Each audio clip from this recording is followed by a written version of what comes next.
moments of our lives. We haven't always seen things eye to eye. You know we can't go on, living on our own. So say goodbye to yesterday. If your heart is with me, then it's better you stay. We're holding on to something. We keep on coming up with reasons to go on. We need a reason to go on. We're holding on to something. We keep on coming up with reasons to go on.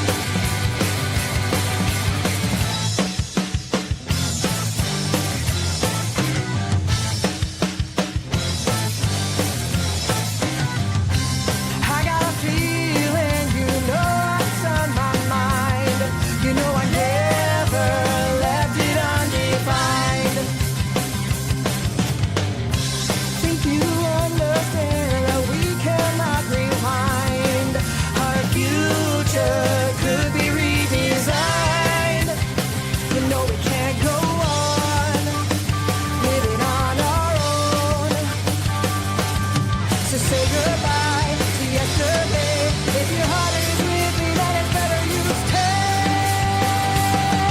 We're holding on to something.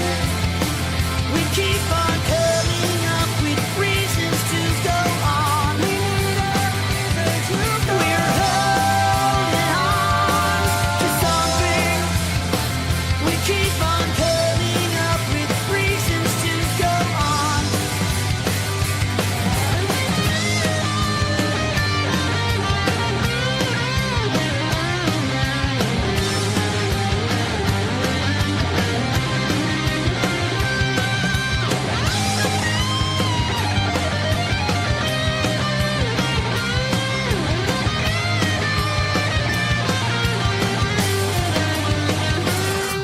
We're holding on to something. We keep on coming up with reasons to go on. We need a reason to go on. We're holding on to something. We keep on coming up with reasons to go on.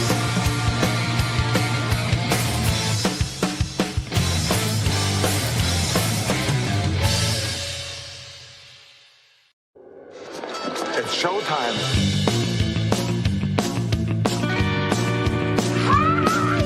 Who are these socials? Taking down the other podcasts one by one. Who are these socials? That clip is why people make fun of you. With Carl This is all just for the radio. and Blind Mike.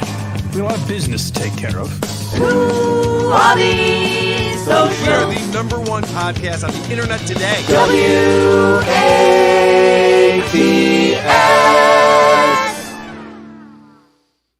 Welcome to yet another episode of WATS, the show thousands of people come to answer the age-old question, what's the deal with social media?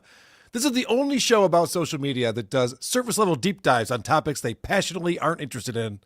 I'm your host, Carl Hamburger. With me, as always, is Mike Aguirre, a.k.a. Blind Mike. What's up, Mike? I'm happy to finally be part of a channel that respects Tom Myers. I assume that comes from the top down, so thank you, Carl. Wow. What Christian Blatt did me dirty. I heard these broadcasters It's on now Tuesday. a clear mandate from the top down. We respect Tom, and we can have him on all shows. I was not told. That was a super secret that these two were collabing together on my channel. It's long overdue. You know, there are rumors going around that I'm suing Ethan Klein and that I won't read your super chats. The latter is simply not true. I will read every super chat that comes in, and we appreciate the support. But also, we have the super tip system in place. So if you don't want to hear me reading your super chat, you could have an AI voice read it instead by going to supertip.gg/WATP.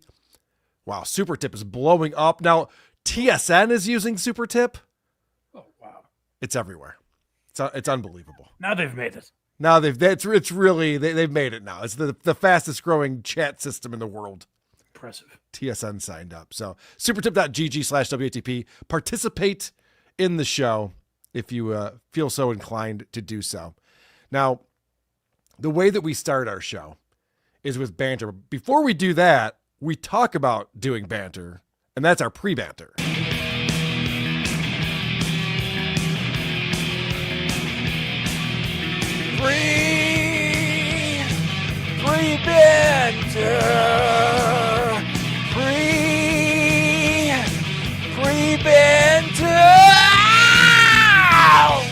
Yes, what we do at this show is very different than any other podcast you've ever listened to in your life. The two hosts, myself and Blind Mike Geary, start off having a little chit-chat, a thing that we like to refer to as banter. And it's so seamless, you don't even realize that we've started the show. You think, all right, well, they haven't even hit live yet. But for some reason, they recorded this part, and I guess the show will start at some point. But no, this is actually part of the show, and of course, we have a stinger for it. Oh, this is their greatest strength. Karl and Blind Mike banter at length. Could it be banter? That's right, Ari Jane. It's like before foreplay. You know, foreplay is great and all, but you don't want to rush into that. No, you like the part before that. Yeah. It's the anticipation that really is the fun part in all of this. It's not the destination, it's the journey, as they say. So, Mike, I oftentimes come up with banter topics for us. And of course, what I have to talk about is what everyone's talking about on the internet this week. Our bonus show that we did Monday night. We did a crossover, WATP and Blind Mike Project crossover, where we delved into another 30 minutes of Julia Fox's autobiography. And what did we learn, Mike? It really is a crawl's pace. You'd think like 30 minutes at a time would be like done with her life by now. What more? We just did part 8. We just did part 8. We're doing 30 minutes at a time. We're not even close. We're in chapter 4. We're not certain we're in high school yet. We might be the summer before high school starts. Yeah. I believe. She's like 14 years old. I think she's been married twice. I can't even figure out what's going on. She's definitely engaged at this point. But the good news is, since we are at about age 14, now the fucking and blow has started. So that's good. It's nonstop drugs and sex. Like there are certain points in her autobiography where I think it's 50 Shades of Grey. She's explaining vaginal juices being splashed around and penises dropping off things in people's mouths. It's wild. In amazingly unsexy fashion, I would say. Well, I'm also picturing Julia Fox, so at no point is any of this harming my my pant size. No, and it is like the other part that to me is more unsexy is that I keep forgetting it's a 21-year-old and a 14-year-old she's describing, and that like never comes up for some reason. It's totally normal. Everything's totally normal. Yeah. In her world. Well, the other thing that we talked about on this bonus show, which by the way you can get if you go to Blind Mike's Patreon or Who Are These Podcasts Patreon, or if you sign up for our YouTube channels, you get the bonus content there. But something that we started doing on the last crossover is checking out this guy, Samir Bhavnani. And we watched a video called Brother Gets Stepsister and Stepmom Pregnant. Yeah, that's where I started to get hard, finally. It wasn't that was the good stuff. Well, AKA Pablo commented underneath our video and said, "You are showing the son knocking up his stepmom and daughter when there is a video on his channel, woman dies from holding farts."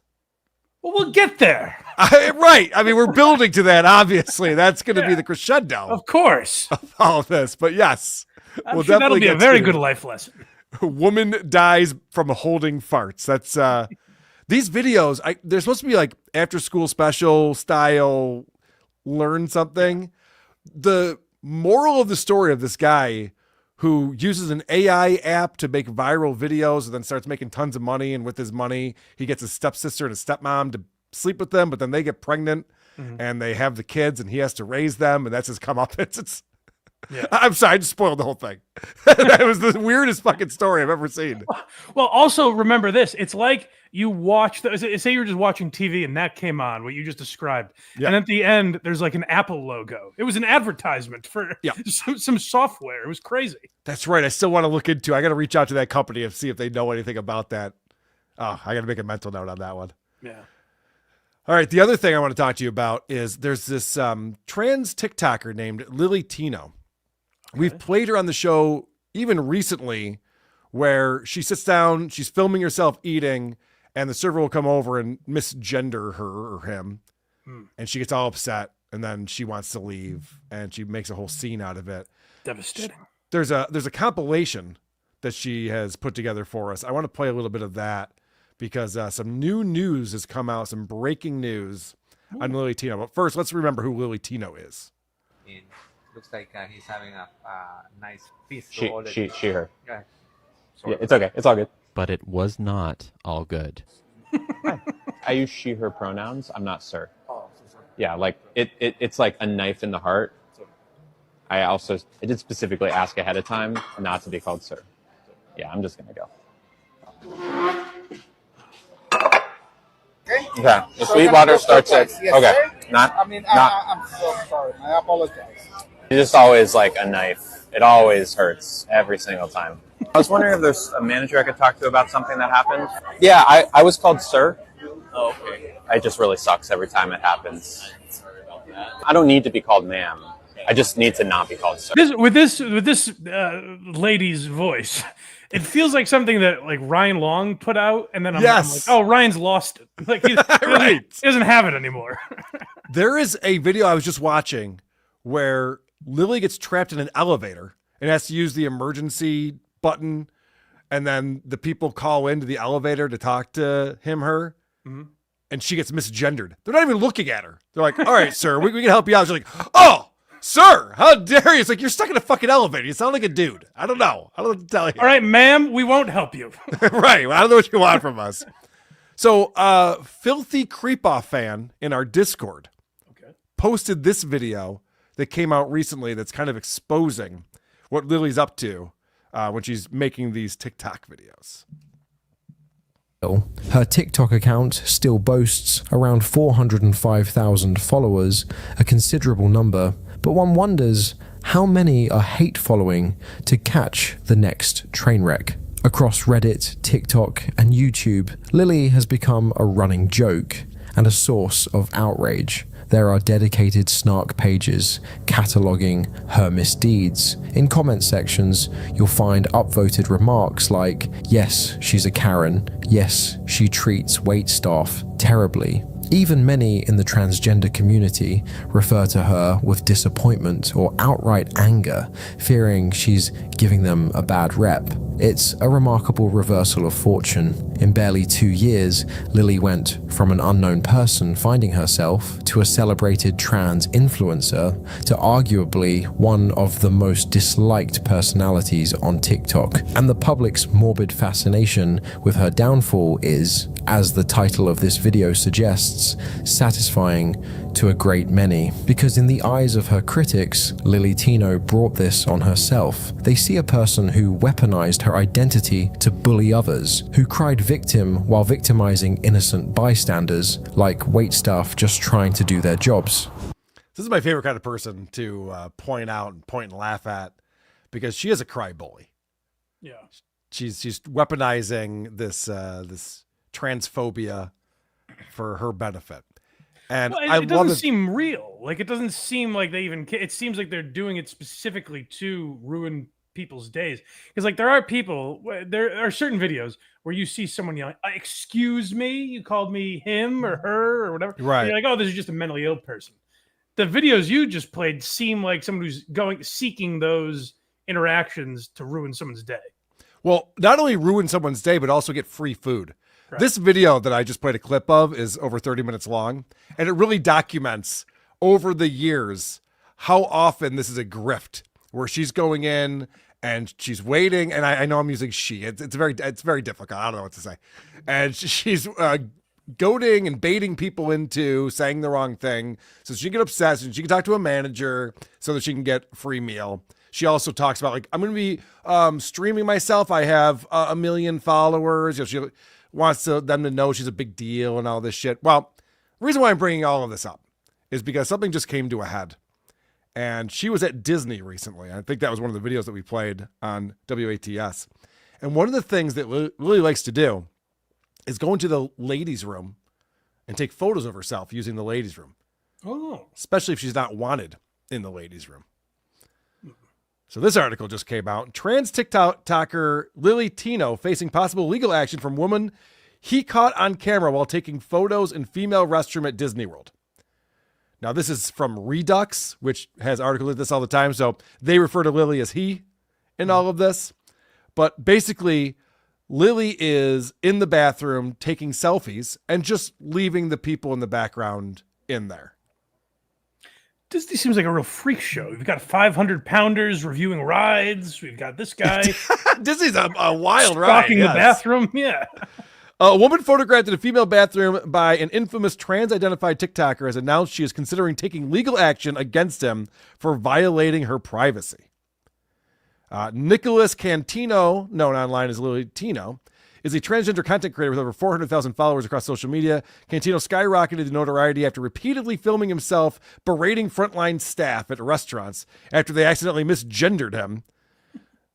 Recently, Cantino traveled to Disney World in Florida, where he not only continued his usual content of being misgendered by waitstaff, but also decided to inspect and rate a number of women's bathrooms at the theme park. This included taking selfies of himself just outside of the stalls, where many women were present. His experiences using bathrooms ranged from 9 out of 10 because he was supposedly told he looked cute, to 2 out of 10 because he was given a weird look. In another video, he bragged about peeing standing up in one of the bathrooms. 10 out of 10 women's bathroom experience for trans women would recommend, he commented. If your thing is making videos like this and getting misgendered, how many videos does it take before you're like, oh, this is what everyone... You know what I mean? Like, if that's your thing, if you have 50 videos or even 10 videos, isn't it like, oh, that's a common mistake people make? They're not out to get me. Yeah, you're not doing a good job. You're not pulling it off. And also, like, get over it. Right. But that's why Lily's whole thing is like, actually, like, this is the worst thing that could possibly happen to her when someone calls her sir. So just going back to the article here, as a result of his behavior, a petition has been set up at change.org to ban Cantino from all Disney parks. It has gathered over 4,300 signatures. And this is a quote here. It says, Lily Tino's actions at Disney parks and TikTok and other community venues have been detrimental, not only to the family-friendly environment that many cherish, but also to the reputation of those genuinely advocating for positive change within the LGBT community. This individual is looking for problems, period. Such behavior is not what we stand for as a community. Their deliberate attempts to film and speak negatively about Disney and their employees further damage the morale and spirit of both the staff and visitors. I guess the filming thing is where they've got them. Because, like, if you're just being annoying, like, I would be like, you know, whatever. They can still go to the park. But the filming thing is completely intrusive. So there's this petition to make it so Lily can't go to Disney. But that's not the big deal here. This woman is talking about pressing charges. It is against the law to photograph anyone in the women's room. Right. And then post it online.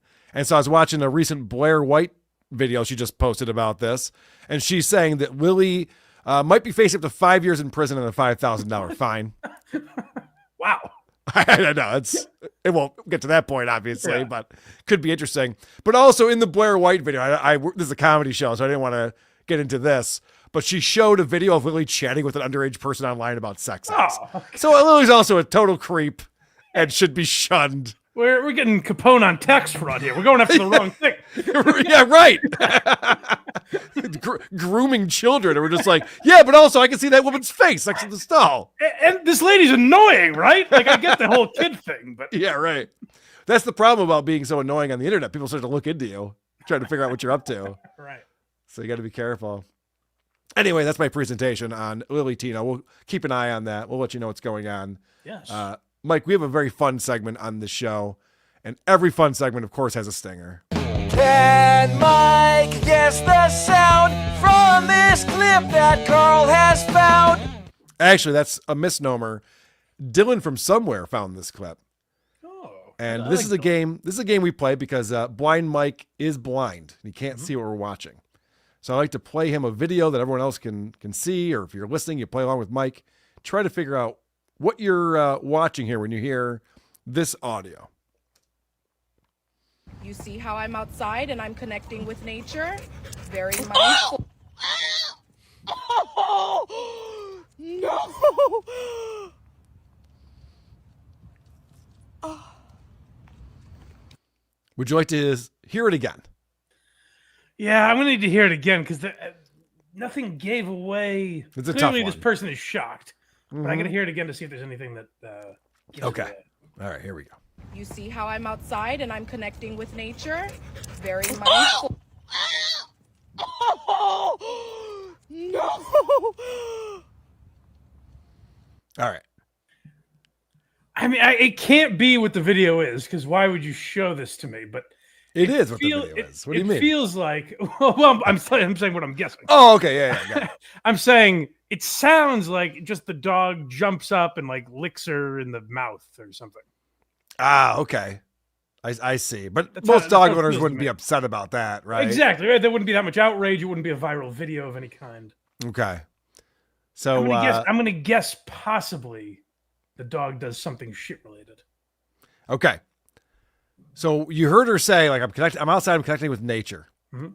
There's a snail on the pavement. She's zooming in on the snail. She's like, oh, look at this. There's a snail on the pavement. The dog comes over and steps right on it and smashes the snail to death. Ah, I couldn't hear the snail. That's pretty No, good. you couldn't hear. The snails are not loud. That was the problem there. So we're not going to give a W to Mike on this one. No, that's a clear loss. But that was a tough one from Dylan from somewhere. But thank you guys. People go into our Discord. Our Discord's free to join. You find it at whoarethese.com. We have a whole channel dedicated to Who Are These Socials. And when you go in there, you can post videos that you find. And I love when people find a lot of Guess the Sounds. And Mike, they don't like you because they find Guess the Sounds that are so difficult. Like, this is ridiculous. So I try to find ones I think you might. That was impossible. That was no tough. If I said that, you'd be like, he's got to be cheating. All right, fair enough. Compared to the other ones, I guess, is my point. You know, I mentioned at the top here that we do have a super tip system, supertip.gg/WATP. You can participate in the show. We have some people who are doing that right now. Yay, super chats. So thank you for being here. Anonymous says, King Cobra's backstory is very interesting. For instance, did you know he and a friend had a threesome with a pregnant lady? Also the sex dolls. I may have known that. I watched an extensive background, I think from Baldwin Chronicles on King Cobra, back when we first started, but I don't remember that little detail. That is fun. Well, teaser, King Cobra is coming up later on in the show. King Cobra is back. He's back and better than ever. I'm excited about that. Yeah. So we'll get to that momentarily. But first, Adam Davies coming in. The super tip system goes from strength to strength. It's taking the world by storm. Yet one man still resists. Blind Mike. Why aren't you on super tips yet? Just imagine you could have humorous messages read in the voices of Brendan Schaub, Alec Baldwin, producer Craig, Louis J. Gomez, Jack Klugman as Dr. Quincy, DJ Electra, and even G.D. Fenderson. This guy doesn't know how to scratch me where I itch. Those are all good points. Well, I will tell you that TSN was reluctant for a little while to get on, and they are having so much fun with it. I've been watching their shows this week. That's what I'm worried about. I'm worried I'm going to like it, and it's going to take over my show. I'm like, what did Brendan Schaub say, Craig? Worst things could happen right there, and you do have quite the lineup. I do want to request, though, if you do have an Alec Baldwin voice, I want you to do the Alec Baldwin voice. Okay. Okay. We already have that with Beggy Monster, so we'll see if it translates. Exactly. A lot of the TSN voices are just like Shuley doing impressions of people. Okay. So you can always do that. I want Brendan Schaub on my super tip. Thank you for reminding me. Got to work with Ed the editor to make that happen. Yes. Amanda Lynn Nappy coming in. Hola, vatos. Muy bueno banter. Ju pendejos, ju better be funny. Or da. Bueno, adios. Thank you for the $10. Appreciate that. Anonymous coming in. Blind Mike is blind. No shit, Sherlock. It's true. That is true. And that reminds me of a stinger we haven't played in a long time here. No shit, Sherlock! No shit! No shit, Sherlock! No fucking shit, Sherlock! Speaking of stingers, did you hear ours last week for Super Chats? No, I don't remember it. What did you have? Craig would just go, yay, Super Chat. Oh, I did hear that. It was very funny. Yes. Craig's version of the People Super Chats. I loved it. And I appreciate you and Craigers doing the show when I was out last week. It was my pleasure to do the show with such a Who Are These Socials fan like Craig is. He was dying to get on, clearly. He didn't know anything about anyone. That's great. Wes Little, $5.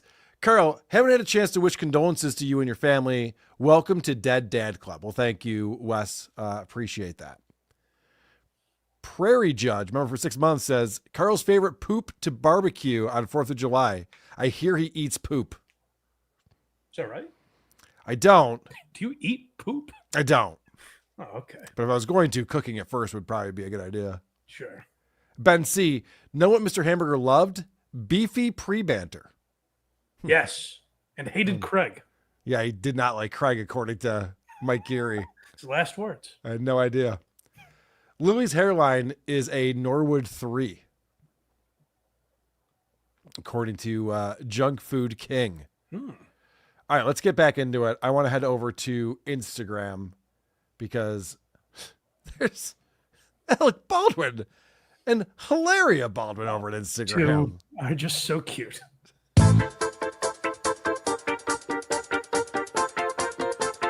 Blinded like Blind Mike. Don't be a douche. Instagram in the night. Blinded like Blind Mike. Check out these reels. They might make you want to fight. So this comes on Hilary's Instagram page. But it's now called Hilaria and Alec Baldwin. Yeah. Because she needs her husband to She's get people rebranding. interested. But I remember very well Alec going to the internet and saying, my wife needs just a few people to get to 1 million followers. If you guys could do that for her birthday, that'd be great. So I looked at the follower count. It's at 991,000. So she's lost like 10,000 followers recently, it seems like. Well, it's that time of year again. All right, Let's so put her back to 1 million. let's see what these two are up to. Another acting lesson with my husband. 13th anniversary edition. You make me want to be a better man. You make me want to be a better woman. Okay, if you say so. All right, I failed at that one, but happy do one more. anniversary. No more. Happy anniversary. You know how they say, like, those couples that put everything online, like, oh, I love you so much, you're the light of my life, all that stuff. You see those couples online, and people always say, like, oh, that's a couple that behind closed doors is probably doing terribly. Like, they're going to get divorced soon.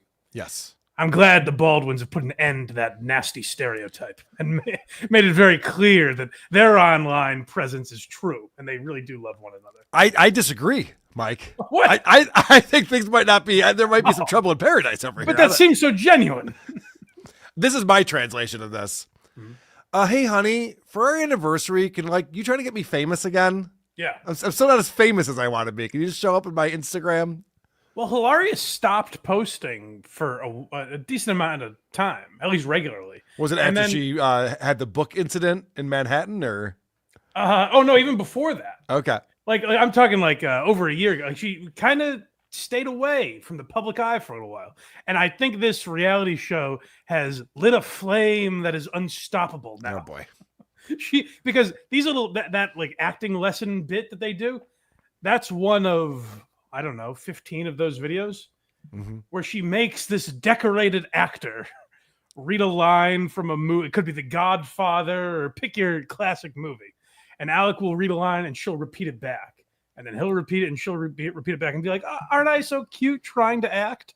And that's the whole video. And she purposely does it poorly. And that's not how you teach someone acting. Right. But it's actually not that different than who's our Italian stand-up friend who makes those videos where he's acting out scenes. I think he stopped doing that. Joe Matarese? Yeah, Joe Matarese. Remember he was doing that for a while? Oh, he was, yes. Yeah. Boy, Joe has the comedic timing of Hilaria Baldwin. Yep. Put that as the tagline on the stand-up show. All right, we're still on Instagram. I want to show you something. This is from Sick Jake Antifa Super Soldier in our Discord. And this is called Why I Won't Play Golf. Now, this is a stand-up. His name is Goomba Johnny. And yes, we've talked about him before, right? Okay. Well, it's funny because Sick Jake says, I don't know who this retard is, but I got an ad on my Insta for him playing here near Naples. Okay. And so this is the stand-up bit that he puts out to promote it. Can't do anything anymore. Any hunters here? No? You guys gave up? And everybody plays golf. Golf is the big thing to put some space between you and your wife. I'm going to play golf, you know. You're out on the golf course for hours and whatnot. It's a good getaway from your wife. Your wife usually doesn't want to play. And my brother's a professional golfer in Westchester. And he's always trying to get me to play it. I'm like, I'm not going to play it. I don't like it. It's too hard.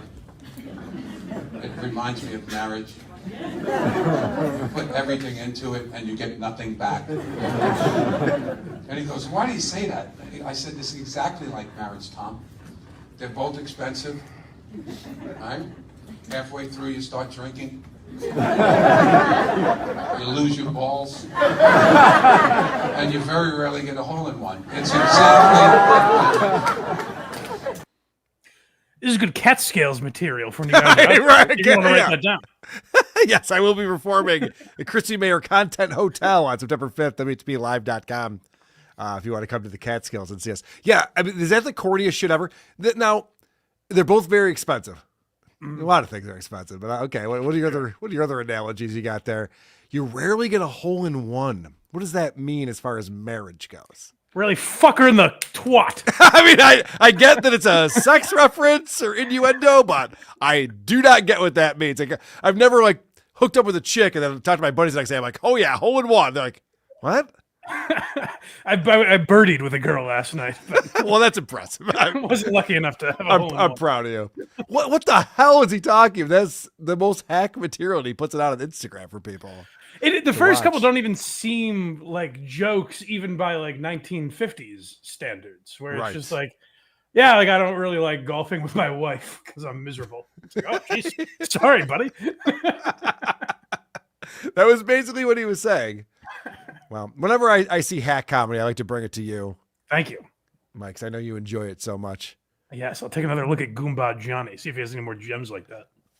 Let's head over to YouTube. I'll stop the show and watch YouTube. King Cobra. We were just talking about him.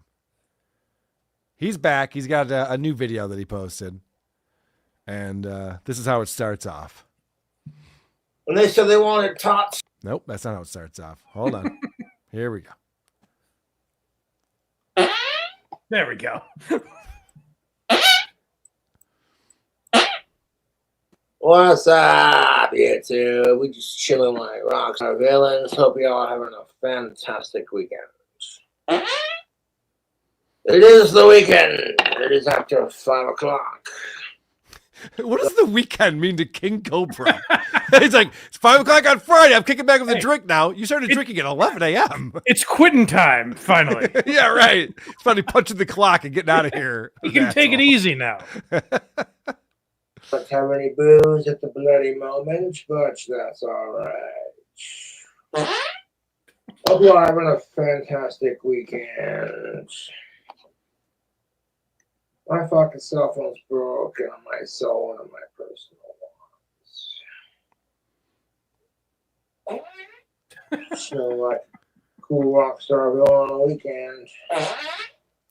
That's working for you, Mike? This little squeezy thing he has, making fart noises? I just like the idea. He's in his 30s, and he could play with that fart toy all day. Like, he could have sat there all day, probably did, and humored himself with that. And that's what I'm sure he did. This is the way he starts off his stream. He's just like, guys, you hear this? Well, that's pretty funny, right? Wow. And you think it would end with the old comedy rule of 3, but he's like, nope, I'm going to really hammer this home. It's like a Family Guy bit where it's funny, then it's not funny, and then it's funny again. Yes, yeah. The 28th time that he was fighting the chicken, you're like, this is. I get it now. It's fine. What is that? This thing's obnoxious. The Pooter. Poot gang represent. Oh shit. It's obnoxious. I know it is. It's like, oh, what was that? Sorry, I have enamored. Fuck. All right, I don't know if you heard that. Listen to what he says as he's pretending that he's farting a lot. Sorry, I have Asperger's. He says he has Asperger's. Does he mean Crohn's disease? No, Asperger's like being in autism. Right, that's what I mean. I think having Asperger's is an excuse for exactly what he's doing. Right Okay, okay, fair enough. I just thought he meant like irritable bowel syndrome or something. Like it would have made more sense. I got IBS. I don't know what to You're tell not you. getting the nuance of King Cobra's comedy. I'm not. Burgers. Get it? That's what he's shitting out right now. That's what's making him fart so much. Oh boy. I get this guy on a level that I realize that. I guess I'm not a comedy connoisseur like you are. Yeah, that's right. We'll get into more of that. I'm going to take a detour from this video real quick because Robo Shitstain MK9000 posted in the Discord. This is recently King Cobra was making some ramen noodles. And the way he makes food's a little different than most people. He gets a lot of spicy snacks and he throws them in a bowl and then microwaves them and does his thing. Well, you heard him with that little toy that makes fart noises. This is him shitting his pants. This is the real deal. Tried to avoid that. Chester's Cheetos fries, flaming hot. Flaming hot crunchy Cheetos original. Flaming hot Funyuns. Oh fuck. Even that reaction, oh fuck. That sounds like a guy who sharted. He wasn't ready for whatever just happened. No, he was not prepared for that. It's nice I will say, well, nice is the wrong word given what he was doing, but it's somewhat nice to hear King Cobra in such pristine quality. Because as we heard in his live stream, the reason he sounds like shit now is he keeps smashing his phones. Yes. All right. Let's get audio back. quality sucks. Let's get back into the video. Of course, he's gonna call out the trolls as he always does. Oh, fuck off. So that comment was so stupid, it's going to get you banned from the channel. Like, I hate 9/11. It's like, how can we make fun of Cobra for crying on 9/11? I know. I'm going to say it. I'm with him. I also hate 9/11. Yeah, I'm with him on that. I'm sick of it. Yeah. Crying on 9/11. I know. Let's accuse him of doing it because my trolls are fucking retarded. So he's complaining that the trolls are accusing him of doing 9/11. Yeah. No, and it's frankly enough already. Not for nothing. I don't know that King Cobra could possibly pull off the type of planning that's involved in an event like 9/11. I don't see him pulling it off. You got your head in the sand, man. Okay. It's very, very possible. I didn't realize that was a thing, though, that he still gets teared up about 9/11. And fuck you for judging him for it. I'm with Cobra on that one. All right, well, let's talk about a valuable lesson. Honestly, I don't know why I smash my phone so much. I need to quit doing it. Because being without a phone sucks. Yeah. And the thing that sucks about, like, our society is how technology, everything requires an app. And you got to rely on your phone for a lot of shit, and it's very inconvenient. It was actually very convenient. Yeah, it's quite the opposite. Right. It's very convenient if you smash your phone over and over again. But that's what makes it difficult, right? Yeah. Like when you're in the airport and the restaurant just has a QR code and you just order your food and pay for it. People just bring it to your table. That's convenient. It's convenient. It's nice. You got a huge crack in your screen because you got angry. Not yeah, so if your phone doesn't work and you can't get online with it, then it's a problem. Correct. You can pay $2,000 for a phone, but like they can't fix spell check and like text to speech. Text to speech is the fucking bloody worst. Okay. He does a lot of Britishisms. He's very Stuttering John in that way, where he thinks he's Ozzy Osbourne. So he's like, it's the bloody worst. Going to the gym and eating better. I think John's taken from Cobra. I think Cobra was. That's possible. That's very possible. But so he's going to go into a bit here, but he's like text to speech is the worst. You can't talk. There's a reason why text to speech is having a hard time keeping up. That's a good point. Yeah. I didn't really think of that. He'll mumble a little bit. It actually works very well. It's impressive. I'd be honest with you. But this is of the time, because I've been critical of Jerry Seinfeld because I feel like Seinfeld hasn't really updated his observations. If Jerry could put out something like this, finally he'd have me back. All right, let's hear what he's got here about text to speech and technology. You text your wife, hey, I'm going to McDonald's. You want anything? And it texts back, hey, I'm going to the Dons, can't get anything, and now your wife thinks you're in trouble with the mob, and she's blowing up your phone, and you're just like, oh my God. And good luck trying to text her from the Bass Pro Shop. When Okay, I didn't know he was going to go there. Okay, this is going to get wild. Yep. So, he's talking about McDonald's, all right, whatever, but he's going to the Bass Pro Shop. That rhymes with. I can only imagine what this Texas speech is going to try to decipher with this. Oh, boy. getting hooks for your fishing trip. Oh, he's going to get hooks for the fishing trip. Mm-hmm. Oh, this is going to land him. Yeah. Oh, boy, this is going to be really tough on his marriage. By the way, imagine this guy. He's been trying stand up for a while. He's been trying out different bits. Yeah. If I saw this guy up on a stage and he's like, you guys ever do text to speech with your wife? I'm all in. I'm like, this guy's talking about being married? Okay, please tell us what's going on with that. Yeah. Getting hooks for your fishing trip.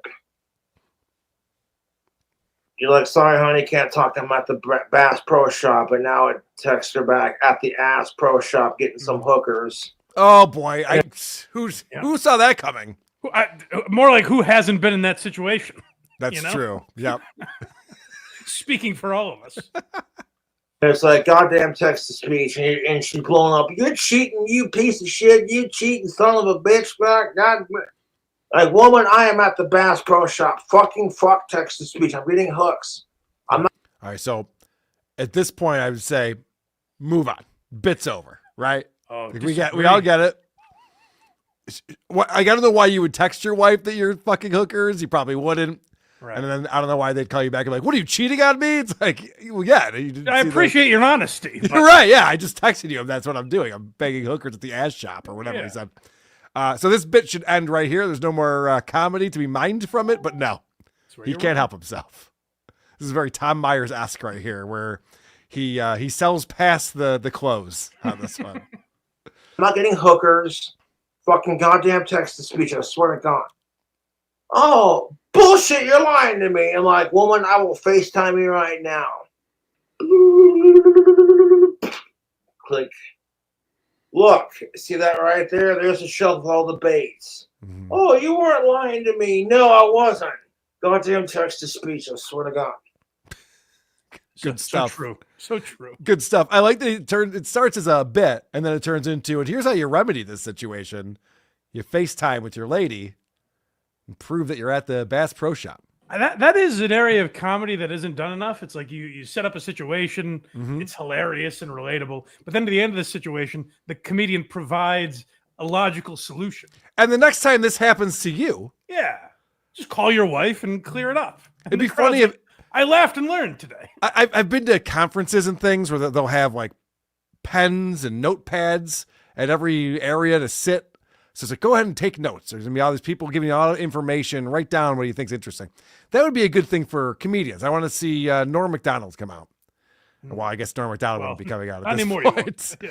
But I'd like to see something like that where he gives you information afterwards where you're like, that's a relatable situation. How do I avoid that in the future?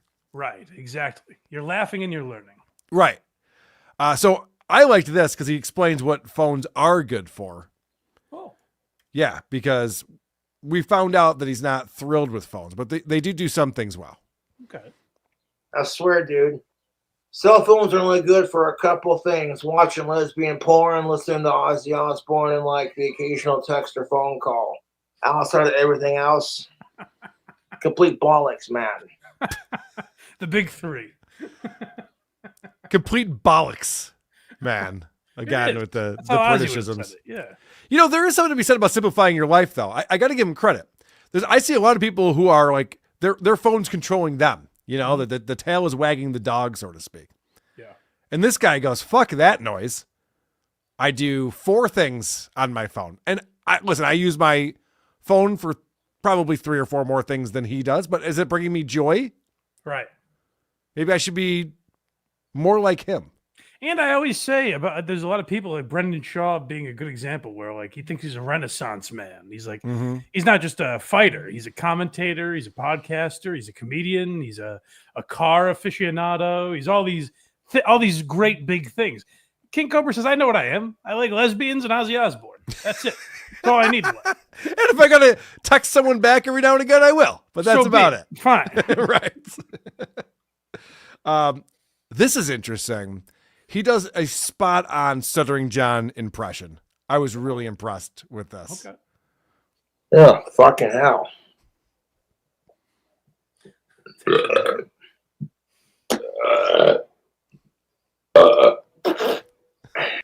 The fucking hell, the belching. All right, now say just do it, Cobra. It's incredible. So he just grabbed a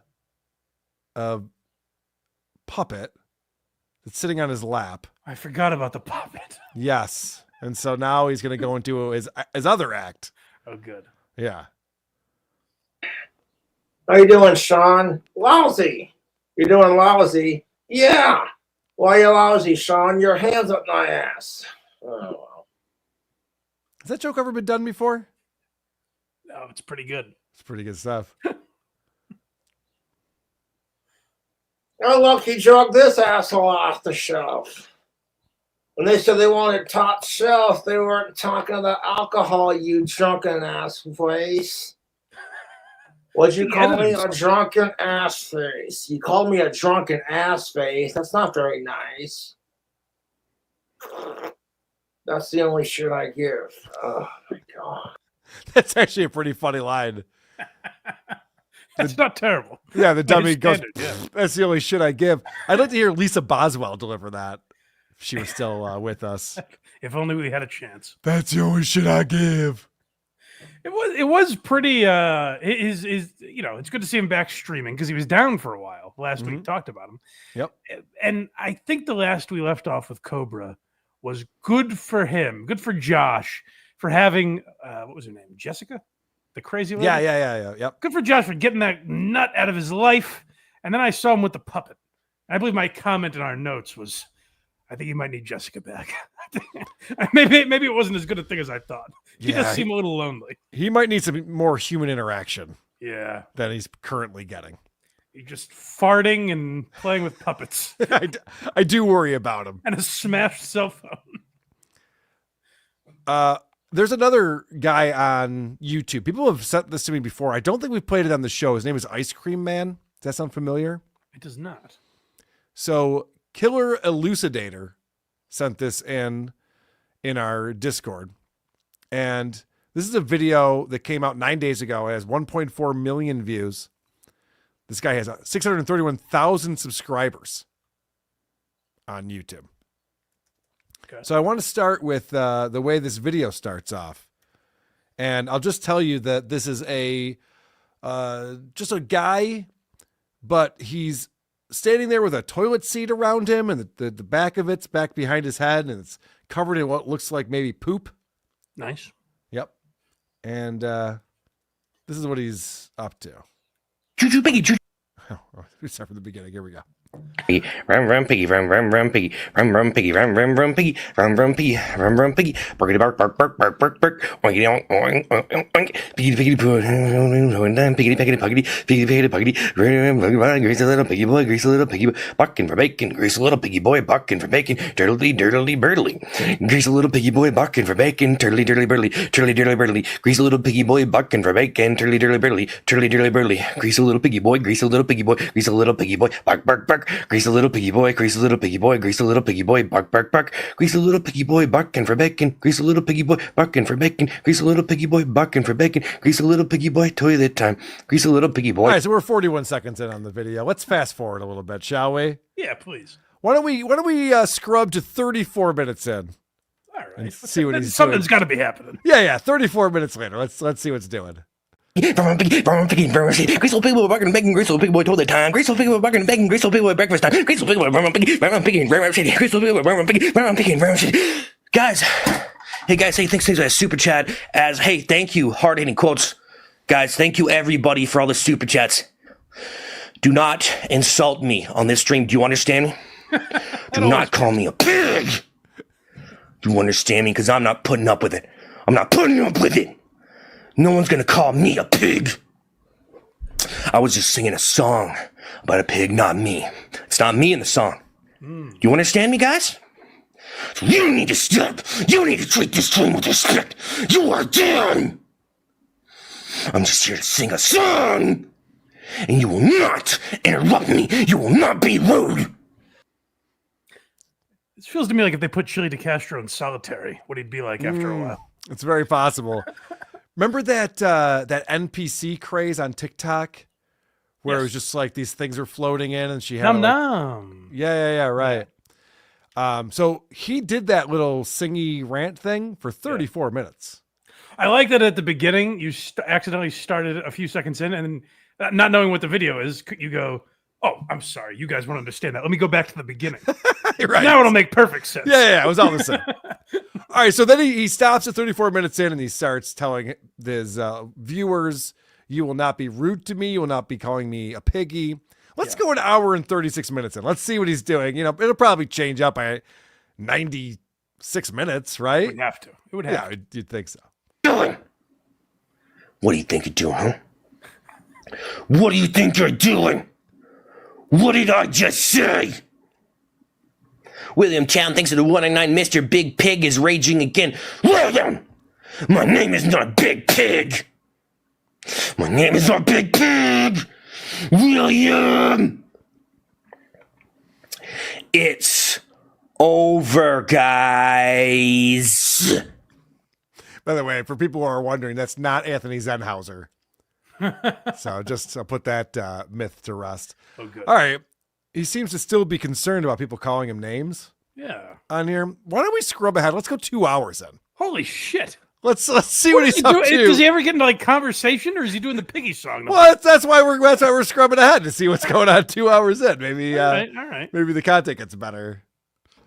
Yeah, well, I stream slop. What do you stream? Oatmeal? Paradise, I'm thinking $1.99. I can fry an egg on your forehead from all the steam.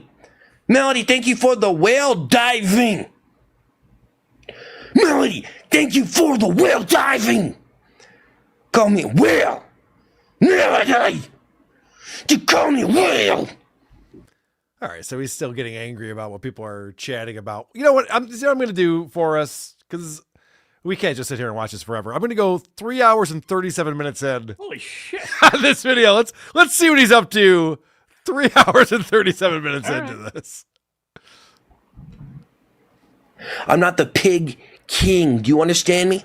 Tom, you're done, Tom. No ice cream for you, Tom. Sitting there calling me a pig. No ice cream for you. You're done, Tom. You're done, Tom. Everyone here better listen. Thank you for the summer sun. All right, so he's still arguing with the chat. Let's go 5 hours and 6 minutes in. Can I just say, there's a lot of things we watch where you might ask, like, who would watch this for all this time? Yeah, me. I'm the answer. If I knew this was happening, I would have watched. That's why I'm showing it to you now. I thought you might enjoy this. Yeah. So we are 5 hours and 6 minutes into this stream. This is Patrick Melton level streaming here. Let's see what he's up to. You will not call me a pig ever again. Do you understand me? We have a Discord, link in description. I give stream updates. We're streaming right now on YouTube, TikTok, Twitch, and Kick. We're streaming to a bunch of different places right now. YouTube, TikTok, Twitch, and Kick. So thank you for the super chats. Thank you for the gifts, guys. But I do not like getting insulted. And you are never going to insult me ever again. You are going to learn your lesson. You understand? You are going to learn your lesson. Harley Coach, thank you for the galaxy. So I checked out Playboard. You know, that's a site that watches people's YouTube analytics. And you heard that he's on a lot of different platforms. But I checked it out. In the past 7 days on YouTube, he's made $5,000. Not too shabby. not too bad. Good for him. For a guy who just argues about who's the piggy while it's he's not on. him, I'll tell you that much. I'm not saying that's him. He No. gets very upset when you do that.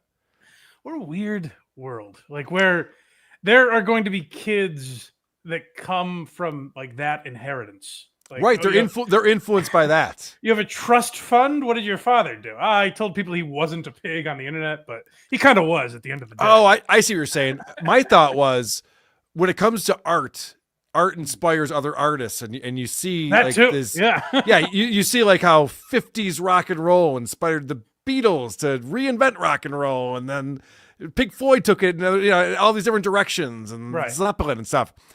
What's going to be the content that comes out of this influencer? The next generation of not. Yeah, the next generation of this is going to be even worse than this. And then old men like us will be sitting down and going, these fucking people are ridiculous. That's the sad. Like our grandkids will be like, "Oh, I don't think this was as good as his last not piggy stream." Right. Well, that's enough for YouTube. And I want to thank the people who are here watching us live. We do this every Thursday at 6 p.m. Eastern. And if you want to participate in the show, you can do that at supertip.gg/WATP. Yay, super chats. Trey Peacock fan coming in. Carl, my dad just passed away too. In lieu of flowers, we request donations be made to the goal. PayPay, Venmo, Streamlabs, Rumble Rants. Yeah, I'm surprised Aaron hasn't tried to pull that one yet. It would be a good move for him. My dad's dead. Laziest Man on Mars. Eastside Dave had a better puppet act. That's true. That is true. Laziest Man on Mars again says, David Sedaris said meth can make anyone an artist. Yep. Or it turns out just smartphones. Having a smartphone. Right. Yeah, if you just have an app you can download. Yeah. Wes Little, Carl, I emailed you the toilet seat guy twice. You wiener, I'm not good enough. All right, Wes, I know I've seen this guy before. And I've seen people posting this. Something finally caught my eye, and I went, okay. 5-hour and 6-minute long live stream of this guy screaming he's not a piggy. That's now you've got our attention. Thank you, Wes. Thank you very much for doing that. Laziest Man on Mars says Toilet Head is a total tryhard. Oh yeah, I wouldn't be playing this if he wasn't making more money than me on YouTube and has 1.4 million views of this stream. It's insane. It's a competition now. No, it's not a competition. We're coming for you, Toilet Head. No, no. I'm not laying down the gauntlet. What I'm saying is, it's impressive that this is working for some reason. There's lots of lunatics on YouTube, but when it works, you're like, what's going on here? Is NPC still a thing? Are there people going nom nom? I don't think so. I think that died. Okay, thank God. Thank God.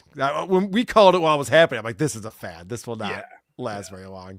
And that main girl who was making all the money had like all this porn stuff at her past, and then that came out. Right. She's all upset about it. It's like, hey, don't be embarrassed by the porn. Be embarrassed by this. Right. No, the porn stuff, you're pretty hot. Yeah. Don't worry about that. Jay Loiter, $5. There's actually a whole genre where dude makes like a toilet and get peed and pooped on. Freaks that need help watch that stuff. Well, okay, that's a whole other thing. That's not what Who Are These Socials is. I can promise you that. We're not into guys and gals getting peed on. No, I'll do it on my channel. That's right. We're into TikTok. TikTok's a psyop by the Chinese to fuck up the minds of our youth and some other people too. So let's talk quite a lot about these TikTokers we stalk and know. Oh, TikTok fucking blows. Dat Phan. Ah, yes. You My familiar? old friend. All two. Dat Phan is a stand-up comic who's just been crushing the scene ever since he showed up on Last Comic Standing in 2003. Wow. And he's taken the world by storm ever since. Yeah. This is the most confusing, and we watch a lot of his TikTok videos, and they're all confusing. This has to be the most confusing one yet. His TikTok is an abortion. It's disgusting to watch. It is. The videos are edited terribly. They're all bad. They're bad in every way. They look weird. They sound awful. They're edited shitty, and there's nothing to them. There's nothing going on. It's all awkward. It's all like inside jokes with him and his wife giggling at each other. Shit we couldn't possibly understand.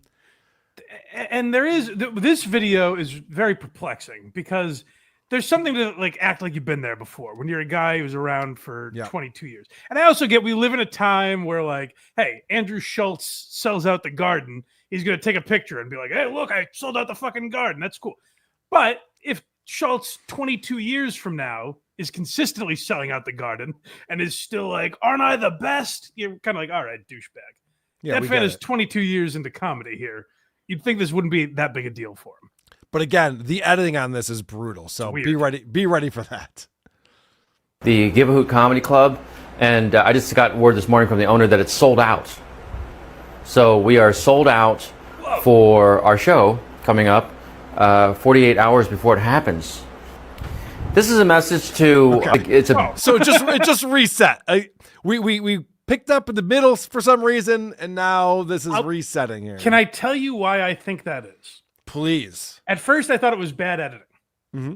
And then I said, Mike, Dad is more calculated than that. He had a notebook on Last Comic Standing, for God's sake. Right. I think I know what this is. Do you ever watch like Your Mom's House or Delia's podcast or one of those? And they start with like the big pop. Hold on, Mike. The perfect example is the Golden Hour. The Golden Hour. And you watch the Golden Hour, and you see the funniest joke on the show, and you're like, "Oh my gosh, if it's going to be this good, strap in. I'm ready for it." Yes. You might call me crazy because and as you should, because this seems crazy. You know, this seems like I've just come up with a conspiracy theory. I'm saying the Sandy Hook shooting wasn't real or something. You should put me in my place for this. He's not saying that YouTube's terms of service. He's not saying that. Of course, yeah. But what I believe happened is that Dat put the most sensational part of the clip first, and then you go back and watch the whole clip, which is crazy considering it's 55 seconds long. Yes, it's nuts. But do you think I'm wrong? You know what? Now that you said that, it makes perfect sense. I think that's what he's doing. The thing he wants to get across is that he's sold out a show. He's very excited about it, obviously. There's really no reason to make a video about how you've already sold out a show. I can't buy tickets now.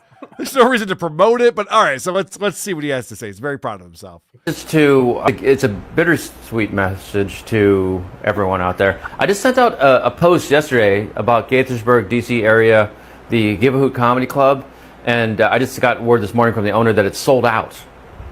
So we are sold out. Even he says it like our show there coming must have up. been a mathematical error. Right. I got and I asked him thrice. I'm like, are you sure it's not the other show? Are you sure it's not the later show? Are you sure it's not the comedian that's coming in this weekend?